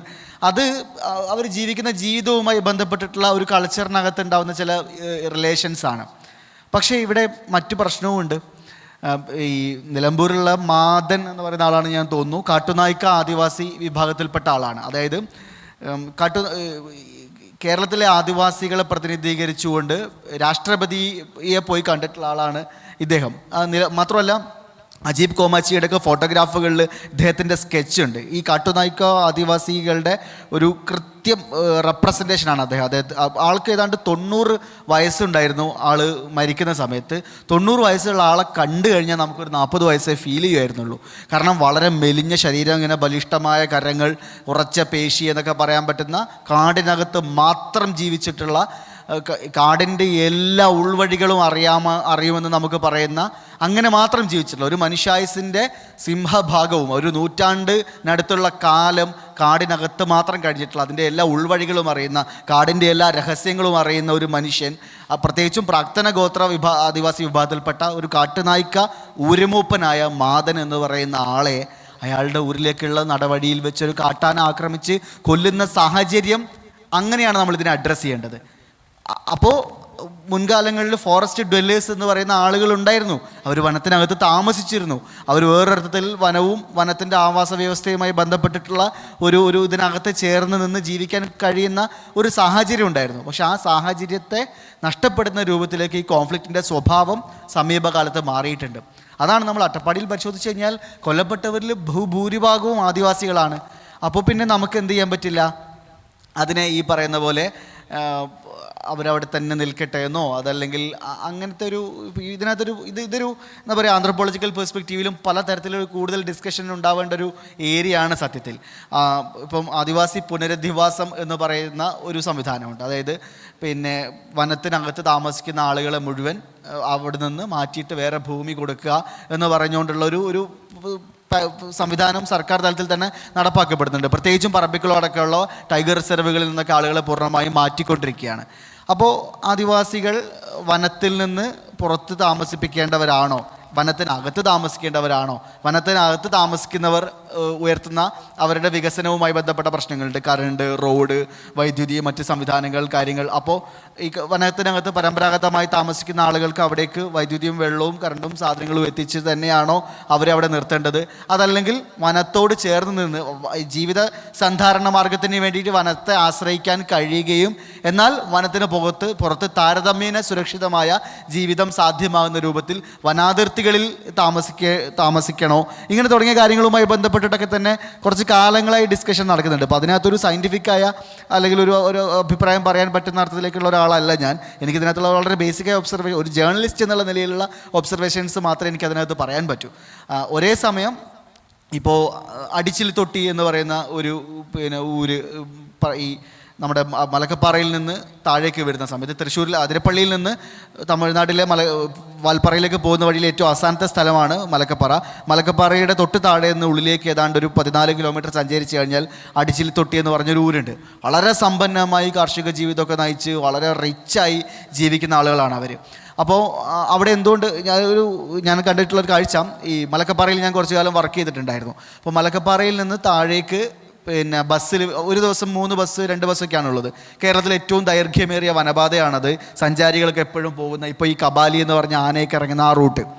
അപ്പോൾ ആ റൂട്ടിൽ ബസ്സിൽ ഞാൻ വരുന്ന സമയത്ത് എപ്പോഴും ഇങ്ങനെ ഭയങ്കര കാതിൽ കടുക്കനൊക്കെ ഇട്ട് വളരെ റിച്ചായി ഭയങ്കര പ്രൗഡായിട്ട് അഭിമാനത്തോടു കൂടി ജീവിക്കുന്ന, അഭിമാനത്തോടു കൂടി ഇങ്ങനെ ബസ്സിൽ യാത്ര ചെയ്യുന്ന ആളുകളെ കാണാം. അപ്പോൾ ഇവരൊക്കെ ആദിവാസികളാണ്. അപ്പോൾ ഇവരുടെ കയ്യിൽ നിറയെ സ്വർണം, കാതിൽ സ്വർണം, ലൈഫ് ഭയങ്കര ഹാപ്പിയാണ്, വേറൊരുത്തത്തിൽ ഭയങ്കര റിച്ചാണ്. മുതുവാൻ ആദിവാസി വിഭാഗത്തിൽപ്പെട്ടവരാണ് ഇവർ. അപ്പോൾ അതിൻ്റെ കാര്യം ഇവർ ആ വനത്തിനകത്ത് ഏതാണ്ട് 100-300 ഏക്കർ സ്ഥലം ഇവർക്കുണ്ട്. വളരെ ബ്യൂട്ടിഫുൾ ആയിട്ട് ഇവർ കൃഷി ചെയ്യുന്നു. ഈ കൃഷി ചെയ്യുമ്പോൾ തന്നെ ഇവർ ചെയ്തുകൊണ്ടിരിക്കുന്നതിൻ്റെ കാര്യം ഇവരുടെ കൃഷി ഒരു 2-3 ലെയറിൽ ഇവർ ചെയ്യും. അപ്പോൾ ഏറ്റവും ഔട്ടർ ലെയർ, അതായത് ഇവരുടെ വീടുകൾ 3 അടിച്ചിൽ തൊട്ടിയിൽ തന്നെ 3 ഊരുകളായിട്ടാണ് 3 സ്ഥലങ്ങളിലായിട്ടാണ് ഇവർ താമസിക്കുന്നത്. ഈ 3 സ്ഥലങ്ങളെയും ചുറ്റിക്കൊണ്ട് ഏതാണ്ട് 1-2 ഏക്കറോളം ഒക്കെ കിടക്കുന്ന ഇവരുടെ ഏറ്റവും ബേസിക്കായി ഇവരുടെ ഫുഡ് എന്നുള്ള നിലയിലുള്ള കാര്യങ്ങൾക്ക് വേണ്ടിയിട്ടുള്ള ഇവരുടെ കൃഷിയുണ്ട്. അതിന് പുറത്തൊരു ലെയർ ഇവർ വീണ്ടും കൃഷി ചെയ്യുന്നുണ്ട്. അതിൻ്റെയും പുറത്തൊരു വേലികളും കവുങ്ങ് വേലിയും കാര്യങ്ങളൊക്കെ വെച്ചിട്ട് അതിന് പുറത്ത് വീണ്ടും കൃഷി ചെയ്യുന്നു. പലപ്പോഴും ആന സംഭവങ്ങൾ, പന്നി, കാട്ടുപോത്തൊക്കെ പറഞ്ഞിട്ട് ഏറ്റവും പുറത്തുള്ള ലെയറുള്ള സാധനങ്ങൾ തിന്നും നശിപ്പിച്ചൊക്കെ പോകും. അപ്പോൾ ഇവരുടെ ഒരു കൺസെപ്റ്റ് ഏറ്റവും പുറത്തുള്ളത് അവർ കഴിച്ചോട്ടെ. അപ്പം അവിടെ ആനകൾക്കും ഇതിനും കൂടി വേണ്ടിയിട്ട് ഒരു ഔട്ടർ ലെയറിൽ ഇവർ ചെറിയൊരു കൃഷി വയ്ക്കും. അതിനുള്ളിലുള്ള ലെയറിൽ ഇവർ കുറച്ചും കൂടി ഇവർക്ക് വിൽക്കാനുള്ള സംഭവങ്ങൾ എന്നുള്ള നിലയിൽ എന്ത് ചെയ്യുന്നു, ഇവർ കൃഷി ചെയ്യുന്നു. അതിൻ്റെ ഉള്ളിൽ ഇവരെന്ത് ചെയ്യുന്നു, വീടിനോട് ചേർന്നുള്ള സ്ഥലങ്ങളിൽ അത്യാവശ്യം വേണ്ട പച്ചക്കറികളും കിഴങ്ങ് വർഗ്ഗങ്ങളൊക്കെ വേറെയും കൃഷി ചെയ്യുന്നു. സത്യം പറഞ്ഞാൽ അവർക്ക് ഉപ്പ്, വസ്ത്രങ്ങൾ തുടങ്ങിയ കാര്യങ്ങൾക്ക് വേണ്ടിയിട്ടല്ലാതെ വലിയ ആവശ്യങ്ങൾ, പിന്നെ കുട്ടികൾക്കൊക്കെ പഠിക്കാനൊക്കെ വേണ്ടി പുറത്ത് വരുന്നുള്ള അല്ലാതെ വലിയ ആവശ്യങ്ങൾക്കൊന്നും വേണ്ടിയിട്ട് അവർക്ക് പുറത്തേക്ക് വരേണ്ടി വരുന്നില്ല. പക്ഷേ ഏലം, കുരുമുളക് പോലെയുള്ള വിഭവങ്ങൾ ധാരാളമായിട്ട് അവരവിടെ കൃഷി ചെയ്യുന്നുണ്ട്. അപ്പം ഇവർ അവിടെ നിന്നുള്ള KSRTC ബസ്സിൽ മലക്കപ്പാറയുടെ തൊട്ട് താഴെയുള്ള ഒരു സ്ഥലത്ത് നിന്ന് ഇവർ ഈ വണ്ടിക്കകത്ത് കയറ്റിയിട്ട് ചാലക്കുടി മാർക്കറ്റിൽ വന്നിട്ട് ഇത് കുരുമുളകൊക്കെ 3 ചാക്ക് 4 ചാക്കൊക്കെ വിൽക്കുന്ന സമയത്ത് 10,000, 20,000, 30,000 ഒക്കെ പൈസ കിട്ടും. അപ്പോൾ ഈ പൈസയും കൊണ്ട് തിരിച്ച് അടിച്ചിൽ തൊട്ടി ഊരിലേക്ക് പോയി കഴിഞ്ഞാൽ അവിടെ ഒരു കട പോലും ഇല്ല ഇത് ചിലവഴിക്കാൻ. അപ്പോൾ ഇവർ സ്വർണ്ണമൊക്കെ വാങ്ങിയിട്ട് കഴുത്തിലൊക്കെ ഇട്ടിട്ട് ആഭരണങ്ങളൊക്കെ ആക്കിയിട്ട് ഇവർ തിരിച്ച് കയറി പോകും. ഭയങ്കര റിച്ചായ ജീവിതമാണ് ഇവർ നയിക്കുന്നത്. അപ്പം ഇവരെ സംബന്ധിച്ച് ഈ പറയുന്ന വന്യജീവികളുടെ ആക്രമണത്തിൻ്റെ പ്രശ്നവുമില്ല. അപ്പം ഞാൻ ഈ അടിച്ചിൽ തൊട്ടി ഒരു കേസായിട്ട് നോക്കിയിട്ടുണ്ടായിരുന്നു. അപ്പോൾ ഇതിന് 2 കാരണങ്ങളാണ്. ഒന്ന് മുതുവാൻ ആദിവാസികളാണ്. ഇവർ മുതുവാന്മാരെന്ന് പറഞ്ഞാൽ അവരുടെ ലൈഫ്, അതിന് ആ ട്രൈബ് നാച്ചുറൽ കൃഷിയാണ് മൊത്തം. അത് മറ്റ് വയനാട്ടിലെ പണിയ ആദിവാസി വിഭാഗങ്ങളുമായിട്ടോ അതല്ലെങ്കിൽ ഈ പ്രദേശത്ത് തന്നെയുള്ള മലയരുമായിട്ടോ കാടരുമായിട്ടോ കണക്ട് ചെയ്ത് ചിന്തിക്കാൻ കഴിയുന്നവരല്ല ഇവർ. ഇവരുടെ ഒരു രീതി വേറെയാണ്. ഇടമലക്കുടിയിലുള്ള ആ വിഭാഗമാണ് ഇവർ, ഈ മുതുവാന്മാർ. അപ്പോൾ ഇത് അടിച്ചിൽ തൊട്ടിയുടെ കോളനിയാണ് ഞാൻ പറഞ്ഞത്. അപ്പോൾ ഇവർക്കിത് സാധ്യമാവുന്നതിന് പലവിധ കാരണങ്ങളുണ്ട്. ഒന്ന്, ഇവർക്ക് ആ നിലയ്ക്ക് ഭൂമിയുണ്ട്. 300-400 ഏക്കറോളം ഭൂമി ഇവർക്ക് എന്തുണ്ട്, വനത്തിനകത്ത് ഇവരുടെ സ്വന്തമായ ഭൂമിയായിട്ടുണ്ട്. ഇവർക്കിവിടെ സമ്പൽ സമൃദ്ധമായി കൃഷി ചെയ്യാം. ഇവർക്ക് യാതൊരു തടസ്സങ്ങളുമില്ല. പിന്നെ രണ്ടാമത്തത്, ഇവർ ഇത്തരത്തിലുള്ള ചില സാഹചര്യങ്ങൾ കൊണ്ട് തന്നെ അവർക്ക് എന്തുണ്ട്, കുറെ കൂടെ സേഫായ ജീവിതം സാധ്യമാകുന്നുണ്ട്. പക്ഷേ പിന്നെ ഒരു വയനാട്ടിലെ പണിയ, ഇപ്പോൾ ചാലിഗദ്ദ കോളനി നമ്മൾ എടുത്തു കഴിഞ്ഞാൽ, ചാലിഗദ്ദ കോളനി ഈ കബനി പുഴയുടെ തീരത്തുള്ള ഏത് നിമിഷവും വെള്ളം ഇരച്ചു കയറിയേക്കാവുന്ന കുറുവാദ്വീപിനോട് ചേർന്നുള്ള ഒരു സ്ഥലത്താണ്. പുഴയോര കാടിനും പുഴയ്ക്കും ഇടയിലുള്ള ഒരു ചെറിയ വരമ്പ് എന്ന് പറയാൻ പറ്റുന്ന സ്ഥലത്ത് ഏതാണ്ട് 100 കണക്കിന് വീടുകൾ ഇങ്ങനെ കോളനികൾ പോലെ വെച്ചിരിക്കുകയാണ്.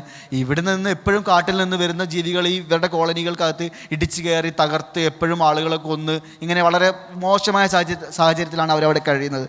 അപ്പം ഈ സോഷ്യൽ ലൊക്കേഷൻ, ജിയോഗ്രഫിക്കൽ ലൊക്കേഷൻ ഏതാണ് എന്നുള്ളതും കൂടി അനുസരിച്ചാണ് ആളുകളുടെ ജീവിതം ആദിവാസികളെ സംബന്ധിച്ച് എത്രത്തോളം സുഖകരമാകുന്നു വനവും വന ആവാസ വ്യവസ്ഥയും അതിനകത്തുള്ള കാര്യങ്ങളും എന്നുള്ളത് കൂടി ആയിട്ടാണ് അത് കിടക്കുന്നത്.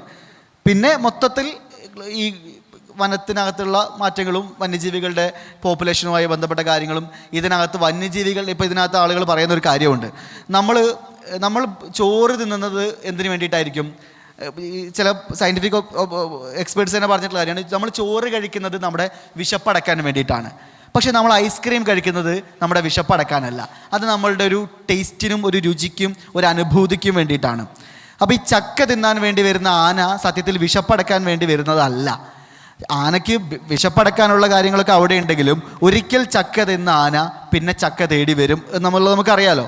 ഇത് ആന ടേസ്റ്റ് പിടിച്ചു, ആനയ്ക്ക് ആ വിഭവത്തോടുള്ള ആനയുടെ അഭിരുചി രൂപപ്പെട്ട് കഴിഞ്ഞു. അപ്പോൾ പിന്നെ ആ ചക്കയുള്ള സ്ഥലം തേടി ആന വരും. അപ്പോൾ അത് വന്യജീവികളുടെ മെൻറ്റാലിറ്റിയിൽ അവരുടെ ശീലങ്ങളിലൊക്കെ ഉണ്ടാവുന്ന ചില ചേഞ്ചസ് കൂടിയുണ്ട്. അത് ഈ വനപ്രദേശങ്ങളിൽ ഉണ്ടാവുന്ന കാർഷിക വിളകളിൽ ഉണ്ടാവുന്ന മാറ്റം ആനകളെ കൂടെ പുറത്തേക്ക് എത്തിക്കാൻ വേണ്ടി പ്രേരിപ്പിക്കുന്നുണ്ട്. ഇത്തരം കാര്യങ്ങളൊക്കെ പാരലലി വേറെ സംഭവിക്കുന്നുമുണ്ട്. പിന്നെ സാർ നേരത്തെ ജസ്റ്റ് സൂചിപ്പിച്ചു പോയൊരു കാര്യമുണ്ട്. ഇപ്പം സെന്ന പോലെയുള്ള അധിനിവേശ സസ്യങ്ങൾ, ഇപ്പോൾ സെന്ന സ്പെക്ടാബിലിസ് എന്ന് പറയുന്ന വയനാട്ടിൽ സ്വർണ്ണക്കൊന്ന, മഞ്ഞക്കൊന്ന എന്നൊക്കെ ആളുകൾ വിളിക്കുന്ന ഒരു ചെടിയുണ്ട്. ഈ ചെടി വളരെ കൗതുകമാണ്. ആ ചെടി എങ്ങനെയാണ് വന്നതെന്ന് പറഞ്ഞാൽ 1970-കളിൽ വനത്തെ സൗന്ദര്യവൽക്കരിക്കുക എന്നുള്ള വനം വകുപ്പ് തന്നെ നടപ്പിലാക്കിയ ഒരു പദ്ധതിയുടെ ഭാഗമായിട്ട് ഇവരെന്ത് ചെയ്തു, സെന്ന സ്പെക്ടാബിലിസ് എന്ന് പറയുന്ന ഒരു ചെടി, കാണാൻ ഭയങ്കര രസമുള്ള പൂത്തുലഞ്ഞു നിൽക്കുന്ന മഞ്ഞ പുഷ്പങ്ങളൊക്കെ ഉള്ള ഒരു ചെടി എന്ത് ചെയ്തു, പിന്നെ വയനാട്ടിലെ ഒരു നഴ്സറിയിൽ കൊണ്ട് സ്ഥാപിച്ചു. ആ നഴ്സറിയിൽ നിന്ന് അത് വനങ്ങളിൽ നട്ടുപിടിപ്പിച്ചു. വനംവകുപ്പ് ആളുകൾക്ക് കൂലി കൊടുത്ത് വനവകുപ്പിൻ്റെ സംവിധാനങ്ങളും മെഷീനറികളും മുഴുവൻ ഉപയോഗിച്ച് നട്ടുപിടിപ്പിച്ച ചെടിയാണ് ഈ സെന്ന സ്പെക്ടാബിലിസ്. ഇന്ന് കേരള, തമിഴ്നാട്, കർണാടക ട്രൈ ജംഗ്ഷനോട് ചേർന്ന് നിൽക്കുന്ന വനമേഖലയെ മുഴുവൻ നശിപ്പിച്ചുകൊണ്ടിരിക്കുന്ന ഒരു ഭീകരമായ സസ്യമായിട്ട് ഈ ചെടി മാറി. അതായത് ഈ ചെടി പടർന്ന് പന്തലിച്ചുകൊണ്ടിരിക്കുകയാണ്. ഈ ചെടി വളരുന്ന സ്ഥലത്ത് മറ്റൊരു ചെടിയും വളരില്ല. അടിക്കാടുകൾ പൂർണ്ണമായും ഇല്ലാതാകും. അവിടെ മറ്റ് ജീവികൾക്ക് വളരാൻ കഴിയില്ല, ഇഴജന്തുക്കൾക്ക് വളരാൻ കഴിയില്ല. മറ്റ് വനത്തിനകത്തുള്ള ഗ്രീനറിയെ മുഴുവൻ നശിപ്പിക്കും, ഭക്ഷണം മുഴുവൻ ഇല്ലാതാക്കും. അങ്ങനെ വനത്തിൻ്റെ തനത് ആവാസ വ്യവസ്ഥയെ മുച്ചൂട് നശിപ്പിക്കുന്ന രൂപത്തിലേക്കുള്ള ഭീകരമായ അധിനിവേശ സസ്യങ്ങൾ ഇവിടെ വളർന്നുകൊണ്ടിരിക്കുന്നുണ്ട്. ഈ അധിനിവേശ സസ്യങ്ങളൊന്നും വെറുതെ ഉണ്ടായതല്ല. പിന്നെ യൂക്കാലി, അക്വേഷ്യ പോലെയുള്ള മരങ്ങൾ നട്ടുപിടിപ്പിച്ച വനവകുപ്പാണ്. ഇത്തരമുള്ള കാരണങ്ങൾ കൊണ്ടുപോലും എന്ത് ചെയ്യുന്നുണ്ട്, വനത്തിൻ്റെ ഒരു സ്വാഭാവിക ആവാസ വ്യവസ്ഥ നഷ്ടപ്പെടുകയും വന്യജീവികൾക്ക് അവരുടെ ഒരു ഷെൽട്ടറും സാധനങ്ങളും ഇല്ലാതാവുകയും അവർ കൂടുതൽ ഡിസ്ട്രക്റ്റഡ് ആവുകയും ചെയ്ത സാഹചര്യങ്ങളും ഉണ്ടായിട്ടുണ്ട്.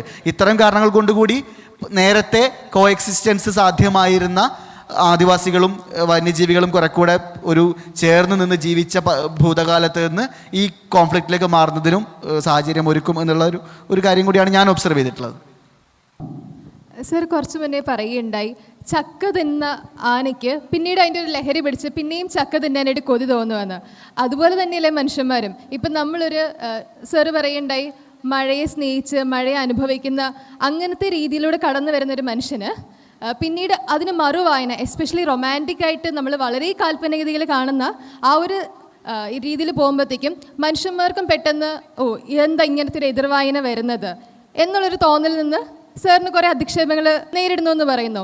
അപ്പം നമുക്ക് എങ്ങനെയാണ് ഇനി വരുന്ന ഒരു തലമുറയെ ഈ ഒരു റൊമാൻറ്റിക് നറേറ്റീവിൽ നിന്ന് മാറ്റി ചിന്തിക്കാൻ പറ്റുക? ഞാൻ ഉദ്ദേശിക്കുന്ന കൊച്ചുകുട്ടികളുടെ കാര്യത്തിലാണ്. ബിക്കോസ് നേരത്തെ പറഞ്ഞിരുന്നു സാറ്, ഈ രീതിയിലല്ലാതെ ഇതിനൊരു രാഷ്ട്രീയമുണ്ട്. ആ രാഷ്ട്രീയം, ആ പൊളിറ്റിക്സ് നമുക്ക് മനസ്സിലാവണം. ആ പൊളിറ്റിക്കൽ രീതിയോട് നമ്മൾ നോക്കണമെന്ന്.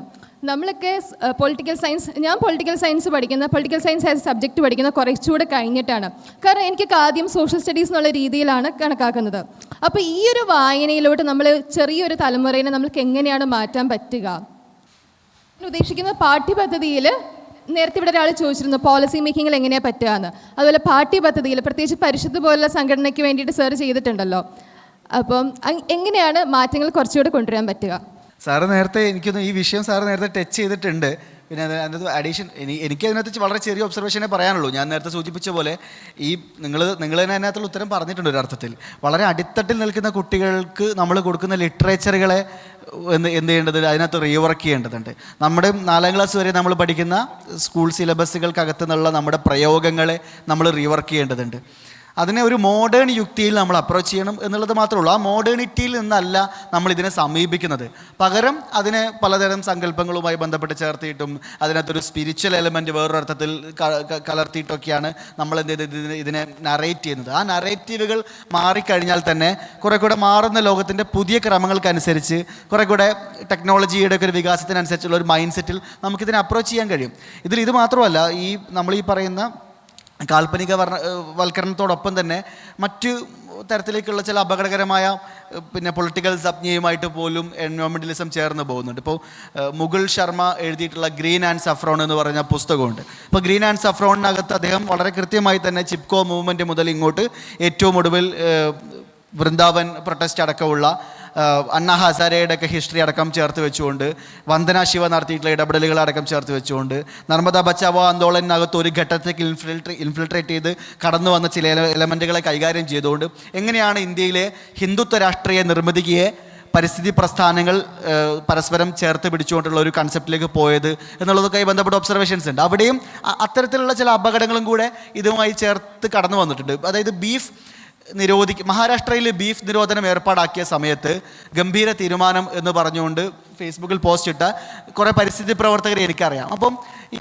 പശുവിനെ മനുഷ്യർ കഴിക്കുന്നത് ഒരു പരിസ്ഥിതിക്ക് ദോഷമാണ് എന്ന്, അല്ലെങ്കിൽ പശുവിനെ ഞാൻ ഉദ്ദേശിച്ചത് ബീഫ് കഴിക്കുന്നത് പിന്നെ പരിസ്ഥിതിക്ക് ദോഷമാണ് എന്ന് കരുതുന്ന അർത്ഥത്തിലേക്കുള്ള ഒരു മനോനിലയിലേക്കൊക്കെ ഈ കാര്യത്തെ ഡെവലപ്പ് ചെയ്തുകൊണ്ടൊക്കെ പോകുന്ന അത്തരത്തിൽ പിന്നെ ഈ ആൽമരം നമ്മൾ കൂടുതൽ നടുന്നതിനുമായി ബന്ധപ്പെട്ടിട്ടുണ്ടാവുന്ന അതിനെ ഒരു കൺസെപ്റ്റിലേക്ക് കുറെ കൂടെ ഒരു തിയോളജിക്കൽ കൺസെപ്റ്റിലേക്ക് ഇതിനെ കണക്ട് ചെയ്ത് പോകുന്ന ഇത്തരം പ്രശ്നങ്ങൾ കൂടെ ഒരു ഭാഗത്തുണ്ട്. ഇതൊരു പക്ഷേ ഞാൻ ഈ പറയുന്ന കാര്യം കൂടുതലും പരിസ്ഥിതി പ്രസ്ഥാനങ്ങൾ നടത്തിക്കൊണ്ടിരിക്കുന്നതാണ്. പ്രത്യേകിച്ചും ഇപ്പോൾ ആറന്മുളയിൽ നടന്ന ചക്ക മഹോത്സവമൊക്കെ, അതല്ലെങ്കിൽ പിന്നെ നമ്മുടെ ആറന്മുള വിമാനത്താവളത്തിനെതിരായി കേരളത്തിൽ നടന്ന പരിസ്ഥിതി സമരത്തിനുണ്ടായിരുന്ന മറ്റൊരു തരത്തിലേക്കുള്ള രാഷ്ട്രീയമായ ആംഗിൾ, ഇതൊക്കെ കേരളത്തിൽ ഒരു കാലത്ത് വർക്ക് ചെയ്തിട്ടുണ്ട്.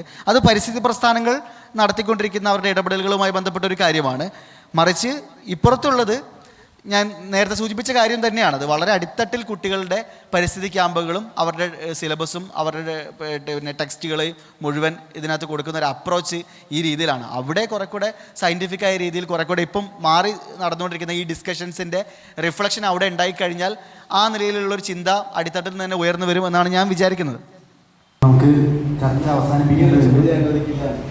ഇനി ചോദ്യങ്ങളില്ല, ഉത്തരങ്ങളുമില്ല.